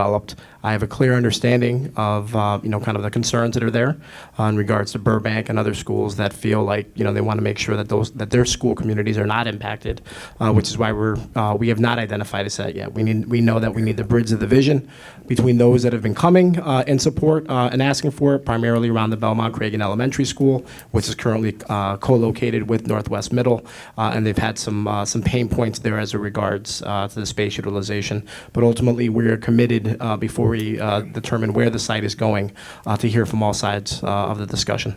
Thank you, Arnie. Our board vice president, already told you that we heard you and we were listening. I don't speak the language, but you were really quite clear. Yes. Thank you. Thank you so much. I just want to ask that we spoke to Justina. You were at the Malcolm X one, and we gave you a report that says that Belmont-Cragen, the enrollment in our schools are decreasing in Belmont-Cragen. It's not overcrowding. It is not increasing. So that when you're talking to our parents, right, you had just heard from one of our students that we're demanding if that you speak to us, the community, right? And she asked a question. Will you sit down with the students and parents from Belmont-Cragen and have a talk with us? And you guys haven't answered that question yet. And our students and parents are here, and we've been waiting about 3 hours to speak. I'll address that. I have met with countless parents and teachers and students, over the last few months, and I am more than willing to meet with additional folks as well. Thank you very much. Are we going to able to get your phone number? There are people. Okay, can we speak with you afterwards? Next speaker, please. 36, Cornetha Jones. Last call. Number 40, Colin Bird Martinez. Hello, members of the board. I am Colin Bird Martinez. Yeah, there we go. Thank you. I am on the local school council of William P. Nixon Elementary. I'm here to talk about similar things that everyone else has been talking about. We're an underprivileged school in the Hermosa community. We have many parents that are undocumented or single mothers. We lack a lot of formal organization, and what I've noticed in this capital improvement plan is, again, no money going to William P. Nixon. There is a line item on there about external funding. I am also a member of the Hermosa Neighborhood Association. We raised the majority of that money, and there's a small reimbursement in there for CPS of $60,000 for the small amount of money that you put in. I gave you all a sheet here of multiple issues at the school, echoing actually similar things that Community United said. So we have a gym that doesn't have air conditioning in it. The building's from the 1800s. You still have fitness equipment from the 1800s in that school when it was a high school, not meant for what it is today, which is a K through 5 school. You can see the linoleum floor on there is chipped and warped and broken. Kids often get hurts on that and trip. One of the most egregious things is the 3rd to 5th grade bathroom on the 2nd floor where 400 students use this. The underlayment and the waterproofing is degraded to the point that if a child, once the school year starts, the fecal matter and pee gets in there, and it's overwhelmingly pungent. In fact, that's why I'm here. The 5th grade students asked for help about that. We had to use our 115 funds to do as much as we could for the mirrors and the dryers, but we can't afford to fix this. When the toilets back up, the 2nd grade class on the 1st floor has to evacuate because it immediately floods, and you can see that as well in those pictures.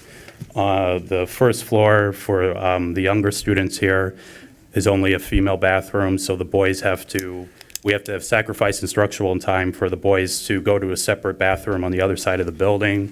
So we would like that to be addressed as well and turn into 2 bathrooms. In the auditorium, you have Excuse me, Mr. Martinez, can you please conclude? You have missing seats in the auditorium. The annex building is one of the most egregious things. You can see it here. It's been leaking since it was built in 1995. Staircases are warped. Kids fall on them.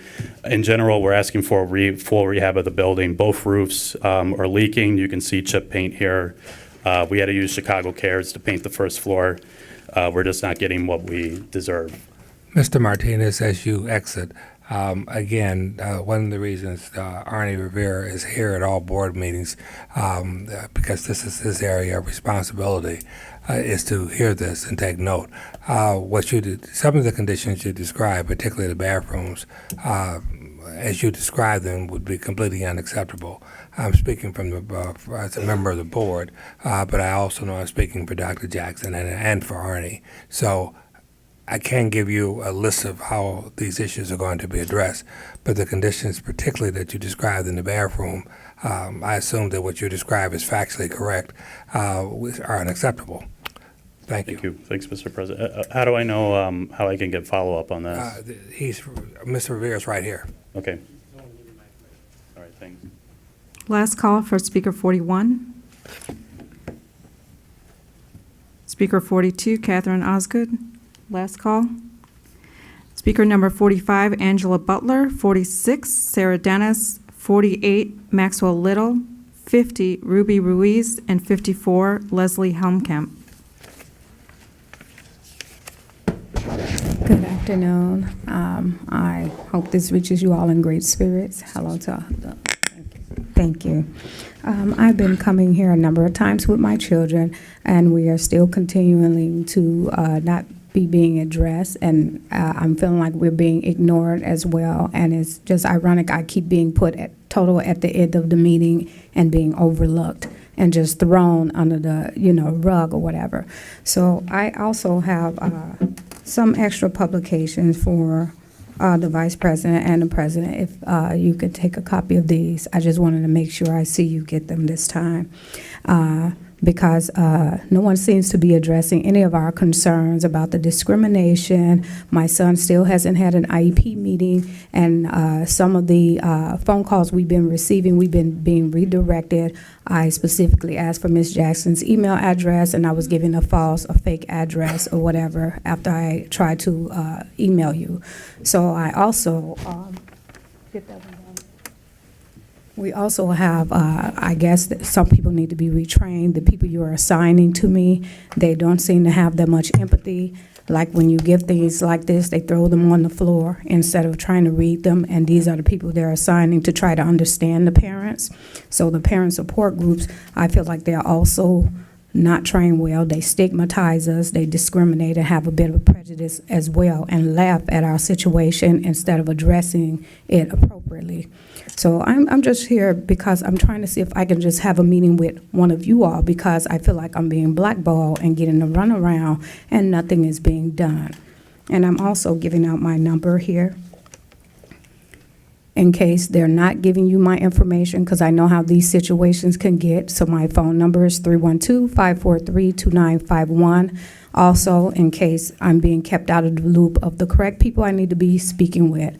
I can't get upset like I did last time, because these situations is causing me to have issues with my health and everything. So I'm trying to come as calm. And I know you have a lot of other things to deal with, a lot of more important issues as well. But I just want to make sure I stand up for my children, because I know that they went from being honor roll students, and with our situation, they were stigmatized and treated with great prejudice. Even when I come to speak, we still are being treated somewhat with some form of prejudice with how we're being redirected and being put towards the end of these meetings and just skating around my whole name.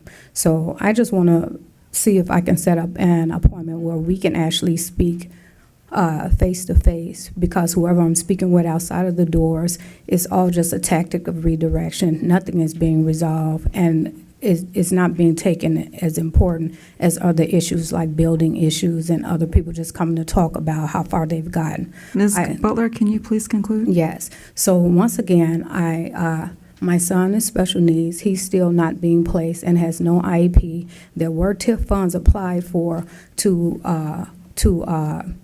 give him some sort of support, and they weren't being used for him because he wasn't in the school the whole year, but he was enrolled there. So I'm being told it's called a ghost enrollee for all three of them, and they were at Skinner West. So we've been battling this thing for the past 2 to 3 years, and it's just being overlooked. So I need to speak with someone that's actually going to give us some support and some true answers. So, Ms. Butler, I was here and heard you last month, and I want to make sure that we have someone here today. So I have one of our senior officers, Dr. Karen Saffold, who's seated right here, and she will meet with you now.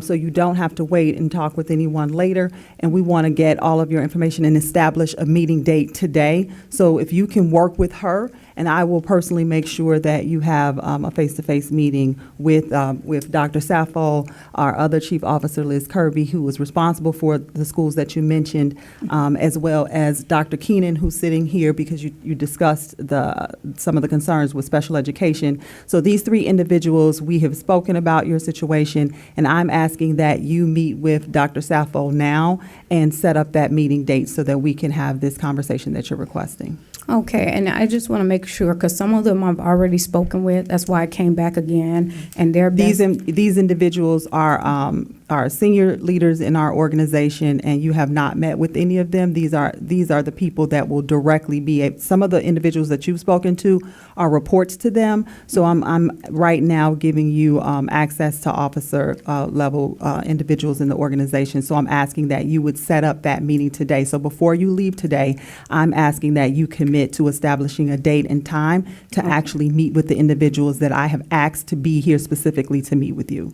Okay, and Ms. Saffold and Ms. Kirby, they called me during the time of the 4th of July holiday, and they're the ones who gave me the email address to Ms. Jackson that wasn't the correct address. That's the correct address. Our CEO, has a specific a public address. So, I mean, it can even be looked up. So they didn't give you incorrect information, but they're here. She's here now to personally schedule a meeting in person with you. So I'm asking that you commit to doing that so that we can get your students in school. Okay. Thank you. Next speaker, please, 46, Sarah Dennis. Hello, I'm Dr. Sarah Dennis. I want us to acknowledge and pay respect to the original people of the land on which we are meeting today. Recognizing that we are on unceded, occupied lands is important because it acknowledges that the present USA is a collection of chopped up territories and land purchases accumulated by genocide. We are thankful to be able to be here and have this event on the ancestral homelands of the people of the Council of Three Fires, the Ojibwe, the Potawatomi, the Odawa, as well as the Miami, Ho-Chunk, Winnebago, and Sauk. CPS must be aware of its role in colonialism. Remembering the history and honoring the contributions and traditions of Indigenous peoples is one step toward fighting their erasure. We pay respect to the elders, past and present, and extend our recognition to their descendants. Thank you again for having this forum for the public to speak with you, but children in CPS are being lied to annually about the hero Columbus was. 1, he never set foot on any land that's now the United States. 2, he wrote this in his journal about the Arawak after talking about their gift giving and trading. They would make fine servants. With 50 men, we could subjugate them all and make them do whatever we want. He also said, quote, as soon as I arrived, I took some of the natives by force. He kidnapped 1,500 natives. Scholar Roxanne Dunbar Ortiz wrote that he was the beginning of the transatlantic slave trade. He also cut off people's hands and fed them to their dogs. He must not be honored anymore. Our children in CPS must not be lied to anymore. I spoke with ISB Superintendent Tony Smith, who said ISB can't change it due to local control. That's how Evanston and Oak Park were able to change Columbus Day to Indigenous Peoples Day.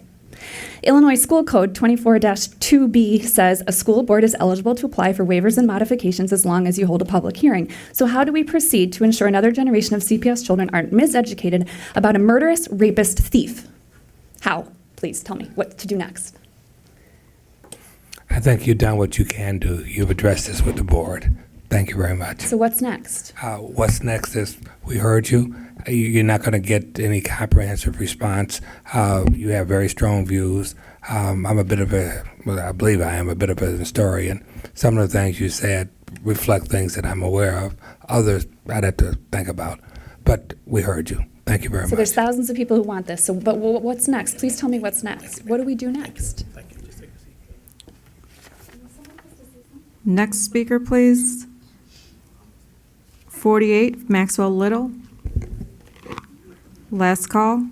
Next speaker, please. 50, Ruby Ruiz. Please state your name. Hello, my name is Ruby Ruiz, and I'm a CPS graduate, and I'm a part of Voices of Youth in Chicago Education. And I'm here today because last summer I was a part of a study to research the effect of underage alcohol use in Chicago public schools. Voice partnered with Lurie Children's Hospital Preventing Alcohol Abuse in Chicago teens to launch a participatory action research to conduct this youth-led study on the issue. During this project, we collected over 500 interviews and held 5 youth-led citywide focus groups, totaling 50 participants between the ages of 12 to 20.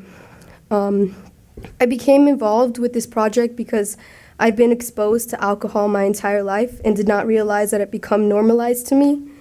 I saw the effects it had on my own family members and watched the cycle continue with my family members that were closer to my age. I'm 18.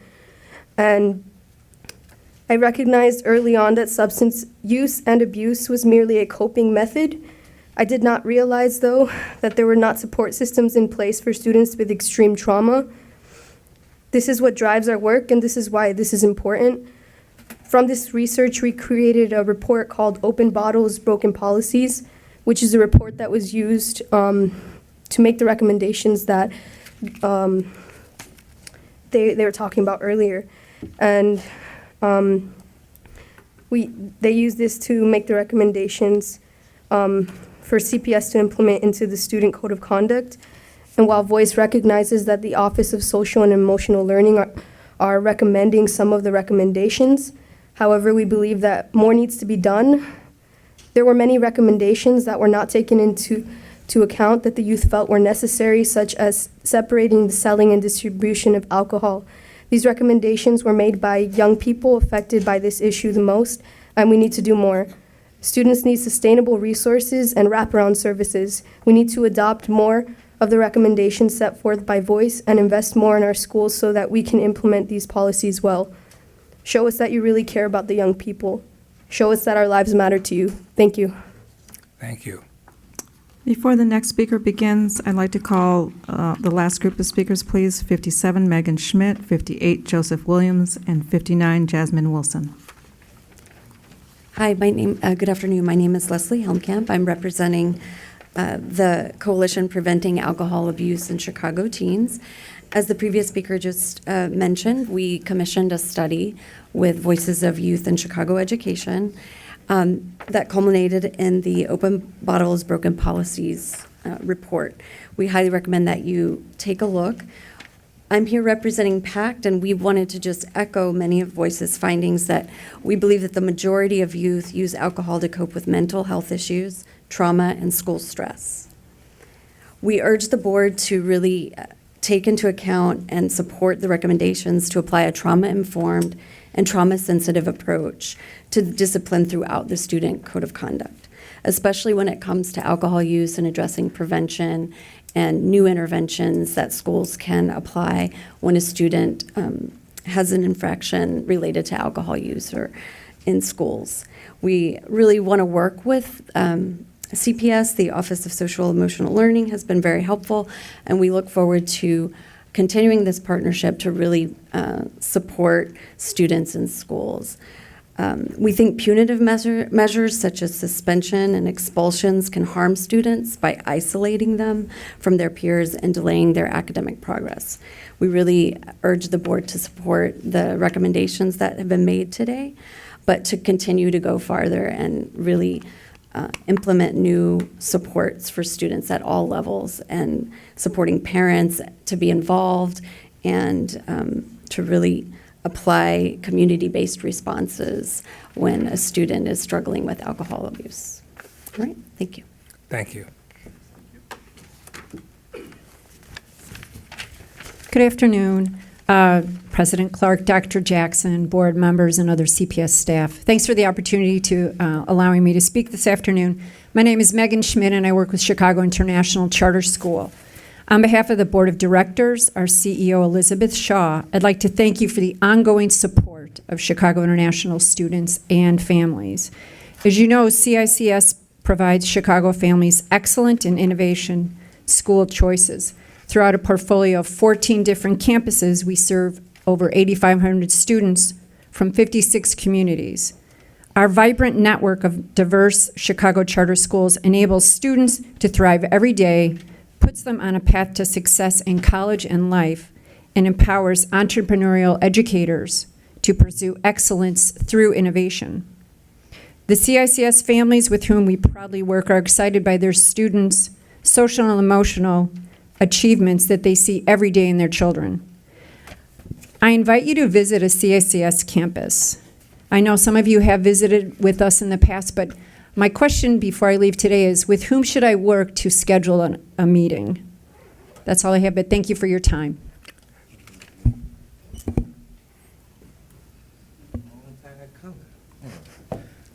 Please state your name. Sorry, my name is Joseph Williams. I want to just start by, one, I want to say good afternoon to the board, to President Clark, and definitely Dr. Janice Jackson. Then I also just want to say, just my heart goes out just sitting back there listening to all these different issues and everybody getting up here. Man, it hit home strong. And, I mean, if you got a heart, I mean, you probably feel it a little bit. I know it's only so much you guys probably can do, but I think at the same time, I've learned this just serving on the LSC board now is that numbers. It look like y'all got the numbers. You might have to go up against the wrong person, but you got the numbers for it. I think if we don't figure this out and get things together soon, within the next 10 years, maybe 15, CPS is going to have a different name. none of these jobs are probably going to exist, and it's going to be just. So I think somebody got to do it. I'm hoping to be that person one day. But beyond all of these issues that I'm listening to from lead in the pipes and all that type of stuff, that's probably been there probably before I was born. Now it's there while my children are in school. A lot of these things are things that we know exist, and we're continuing to try to play the Band-Aid effect and continue to just do many fixes. And I think if we just do it right the first time, we'll be okay. And we just got to do it right. And we got to not choose where we want the money to go, but just put the money where it needs to go. Beyond all of that and listening to that part of it, my reason I'm here in particular today is because of the fact that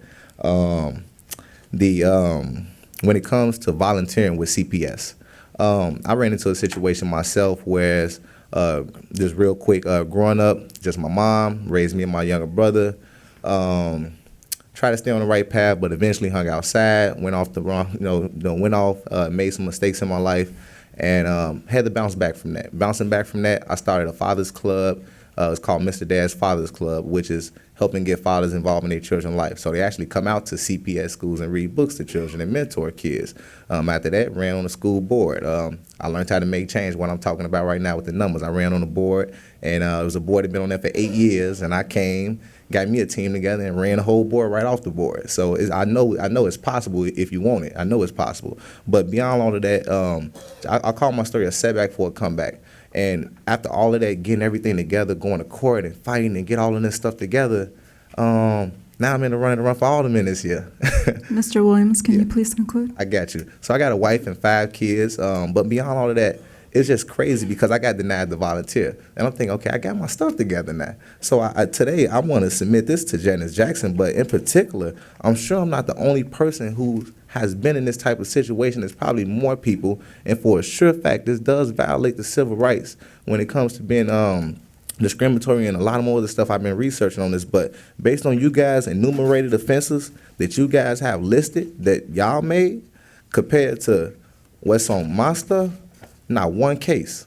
And I'm trying to see how I got 5 kids in Beasley Academic Center, but can't even volunteer in my kids' education or do anything at the school. It don't make sense. And I'm really thinking about doing something totally different. But if somebody can help me with this today, I would love some help with this. And I'm sure, like I say, more people are going through this. I don't understand why there's something listed here, but we're not even following the things that we got listed there.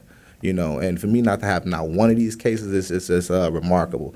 Can you please conclude, I would just Mr. like to say Williams? thank you guys for your time today. And lastly, I got to put a bid in for Beasley. We don't got a playground in the back. It's dirt back there. Kids are hurting themselves. Y'all got some playgrounds, some money for some playgrounds? We need some playgrounds.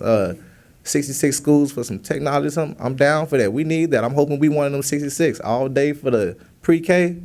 My son finna start pre-K this year. I need some all day. So think about Beasley in the midst of a few of these things as well. But thank you guys so much. I do respect the board a lot, but I just wish we can do so much more for the people. But thank you. Thank you. Last speaker, please. 59, Jasmine Wilson. Last call. Mr. President, this concludes public participation. Board members, are there any questions or comments based on the? Jaime, go ahead. Yeah, I just want to start off by saying, I think the last speaker was right. We have some dollars to do some things this year. It never feels like enough, knowing that we have a lot on our docket. And I guess there are 2 things, Arnie, that sort of go to you. One is, I want to commend you and your staff that, since you've been on board as in your role, you've done a good job of trying to reach out to communities, close the loop on things that have been in the docket, continue to communicate. We're hearing that needs to continue, and you guys need to think about how to do that more. And I hate to ask you and your staff to do more when I know you're already doing a lot, but I just want to acknowledge your efforts and say you need to keep that up, because I think we're hearing from folks that they want to hear from you guys and they want those feedback loops closed. I think the second thing that resonated for me is just the sense that people have about how opaque the decision-making around how things get on the list, right? And I know that it's complicated, both from funding streams, from prioritization, from needs, a variety of different things. But I just want us to think very clearly about how we can try to be more transparent with folks around how those decisions get made.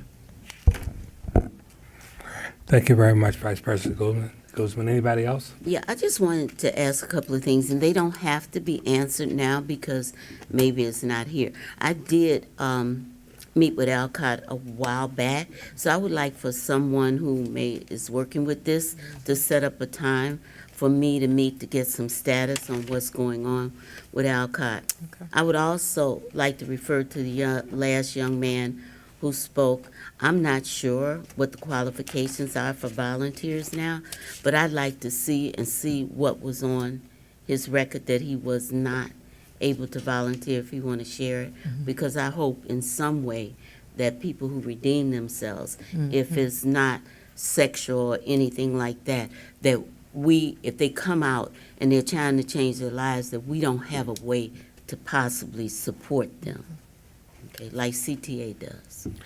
Thank you very much, Dr. Hines. If there are no more questions or comments, this will conclude our public participation section. So, Dr. Hines, do you have a motion? Yes. I move for the passage of motion number 18-0725 M01 and the commencement of a closed session to consider matters permitted under Section 2C of the Open Meeting Act, subsection 1, 2, 5, 6, 8, 10, 11, and 21 as specified in the motion. Board Member Garza, do you have a second? I second the motion. Thank you. I will proceed with a roll call. Member Furlong? Yes. Member Garza? Yes. Vice President Guzman? Yes. Member Dr. Hines? Yes. Member Ward? Yes. And President Clark? Yes. 6 ayes, 0 nays. This meeting will go into closed session. The meeting of the Board of Education is reconvened. Madam Secretary, please proceed. Thank you, Mr. President. I will start with closed session items from the General Counsel. I will begin with council retentions. These items do require a vote. First report, the law firm Sanchez, Daniels, and Hoffman LLP. Second report, the law firm Zuber, Lawler, and Del Duca LLP. Mr. President, these items do require a vote. Is there a motion? So moved. Is there a second? I second the motion. I'm sorry, I will proceed with the roll call. Member Furlong? Yes. Member Garza? Yes. Vice President Guzman? Yes. Member Dr. Hines? Yes. Member Ward? Yes. And President Clark? Yes. 6 ayes, 0 nays. I will continue with settlements awards. These items do require a vote. Settlements, first report, workers' compensation, payment for lump sum settlement for Ida Williams, case number 11WC001086. Second report, workers' compensation, payment for lump sum settlement for Cynthia Berry Martin, case number 15WC003868. Third report, workers' compensation, payment for lump sum settlement for Monique Tucker, case number 12WC038854. Fourth report, workers' compensation, payment for lump sum settlement for Francisca Munoz, case number 14WC043154. Fifth report, workers' compensation, payment for lump sum settlement for Kevin Redmond, case number 15WC035563. Sixth report, approved settlement of Lisa Moore case, case number 2012 CH16789 and 2016 IL APP, first 13-3148. Seventh report, authorization to elect accelerated final distribution in the bankruptcy estate of Lehman Brothers, Inc., debtor case number 08-1420 SEC SIPA SDNY. Mr. President, these items do require a vote. If there are no objections from my fellow board members, please apply the last favorable roll call vote. Mr. President, I will continue with law personnel matters. These items do require a vote. First report, transfer and appoint labor relations managing attorney, Department of Law, Paul J. Siesco. Second report, transfer and appoint senior assistant deputy general counsel, Department of Law, Susan J. Best. Mr. President, these items do require a vote. If there are no objections from my fellow board members, please apply the last favorable roll call vote. Thank you, Mr. President. I will continue with items from the Chief Executive Officer. These items do require a vote.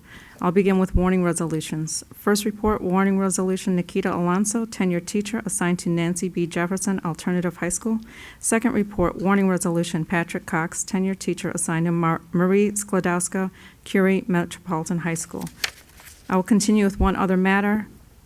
non-resident tuition. Adopt finding that pupil is a non-resident of the City of Chicago indebted to the Chicago Public Schools for non-resident tuition. Mr. President, these items do require a vote. If there are no objections from my fellow board members, please apply the last favorable roll call vote.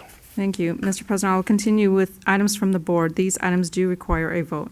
First report, resolution by the Board of Education of the City of Chicago regarding the dismissal of Don Huddleston, tenured teacher assigned to James Madison Elementary School. Second report, resolution approving Chief Executive Officer's recommendation to dismiss educational support personnel. And third report, resolution approving Chief Executive Officer's recommendation to dismiss probationary appointed teachers. And Mr. President, I would like to note for the record that on July 20th, 2018, the board members and the Office of the Board received the CEO's recommendation to dismiss probationary appointed teachers pursuant to Board Rule 4-1 and 105 ILCS 5/34-84. Her recommendation included the names of the teachers affected and the reasons. She also noted that the teachers affected will be notified of the dismissal after adoption of the resolution. Mr. President, these items do require a vote. If there are no objections from my fellow board members, please apply the last favorable roll call vote. Thank you, Mr. President. I believe Board Member Furlong has a motion. I move that pursuant to Section 2.06D of the Open Meetings Act, board members have reviewed the redacted portions of closed sessions minutes previously opened for public inspection for the period of July 95 through June 2016. These minutes with noted redactions were opened to the public by the board at various times from January 2012 to January 2018. The board finds that the need for confidentiality continues to exist for the redacted portions of these minutes, which portions will not be available for public inspection. Upon adoption of this motion, all existing closed session minutes from July 1995 through June 2016 will be available for public inspection with the continuing redactions noted. Is there a second? I second the motion. I will proceed with a roll call. Member Furlong? Yes. Member Garza? Yes. Vice President Guzman? Yes. Member Dr. Hines? Yes. Member Ward? Yes. And President Clark? Yes. 6 ayes, 0 nays. Mr. President, I believe Board Member Garza has a motion. I move that pursuant to Section 2.06D of the Open Meetings Act, the board members have reviewed closed session minutes for the period beginning July 2016 through December 2016. The board members have determined that the need for confidentiality does not exist as to those minutes, except as indicated in the redacted portions. Minutes were redacted for the following: A, privileged attorney-client communications; B, information subject to privacy or confidentiality protections in state or federal law; and C, information which the board determines it necessary to protect the public interest or the privacy of an individual. The board finds that the need for confidentiality as to the redacted material remains. Upon adoption of this motion, all closed session minutes from July 2016 through December 2016 with noted redactions will be available for public inspection. Is there a second? I second the motion. I will proceed with a roll call. Member Furlong? Yes. Member Garza? Yes. Vice President Guzman? Yes. Member Dr. Hines? Yes. Member Ward? Yes. And President Clark? Yes. 6 ayes, 0 nays. I believe Vice President Guzman has a motion. Yes. I move that the board adopt the minutes of the closed session meeting of June 27th, 2018. Board members have reviewed these minutes along with previously approved minutes of closed sessions from January 2017 through May 2018 in accordance with Section 2.06D of the Open Meetings Act. Following this review, board members have determined that the need for confidentiality exists as to all closed session meetings from January 2017 through June 2018, and therefore these minutes will not be available for public inspection. Is there a second? I second the motion. I will proceed with a roll call. Member Furlong? Yes. Member Garza? Yes. Vice President Guzman? Yes. Member Dr. Hines? Yes. Member Ward? Yes. And President Clark? Yes. 6 ayes, 0 nays. I believe Dr. Hines has a motion. Section 2.06C of the Open Meeting Act permits the destruction of audio recordings of closed session meetings no less than 18 months after the completion of the meeting if the board has 1, approved the minutes of the closed meeting, and 2, approves the destruction. The board closed session meetings from July 2016 until December 2016 occurred more than 18 months ago, and the board secretary maintains board-approved confidential minutes of all such closed sessions. I move that the audio recordings of the board's closed sessions meetings from July 2016 until December 2016, as itemized on the attached Appendix A, be authorized for destruction in accordance with the Open Meetings Act. Is there a second? I second the motion. I'll proceed with a roll call. Member Furlong? Yes. Member Garza? Yes. Vice President Guzman? Yes. Member Dr. Hines? Yes. Member Ward? Yes. And President Clark? Yes. 6 ayes, 0 nays. I believe Board Member Ward has a motion. I move that the record of proceedings of the board meeting of June 27th, 2018, prepared by the board secretary, be approved, and that such records of proceedings be posted on the Chicago Board of Education website in accordance with Section 2.06B of the Open Meetings Act. Is there a second? I second the motion. I'll proceed with a roll call. Member Furlong? Yes. Member Garza? Yes. Vice President Guzman? Yes. Member Dr. Hines? Yes. Member Ward? Yes. And President Clark? Yes. 6 ayes, 0 nays. Mr. President, I will continue with one real estate item. This item does require a vote. Resolution designating an acquisition of real property for the construction of a new high school to relieve overcrowding in the clearing community. Mr. President, this item does require a vote. If there are no objections from my fellow board members, please apply the last favorable roll call vote. Mr. President, I will continue with items on the public agenda and only read the board report numbers since the titles and board reports appeared on the public agenda.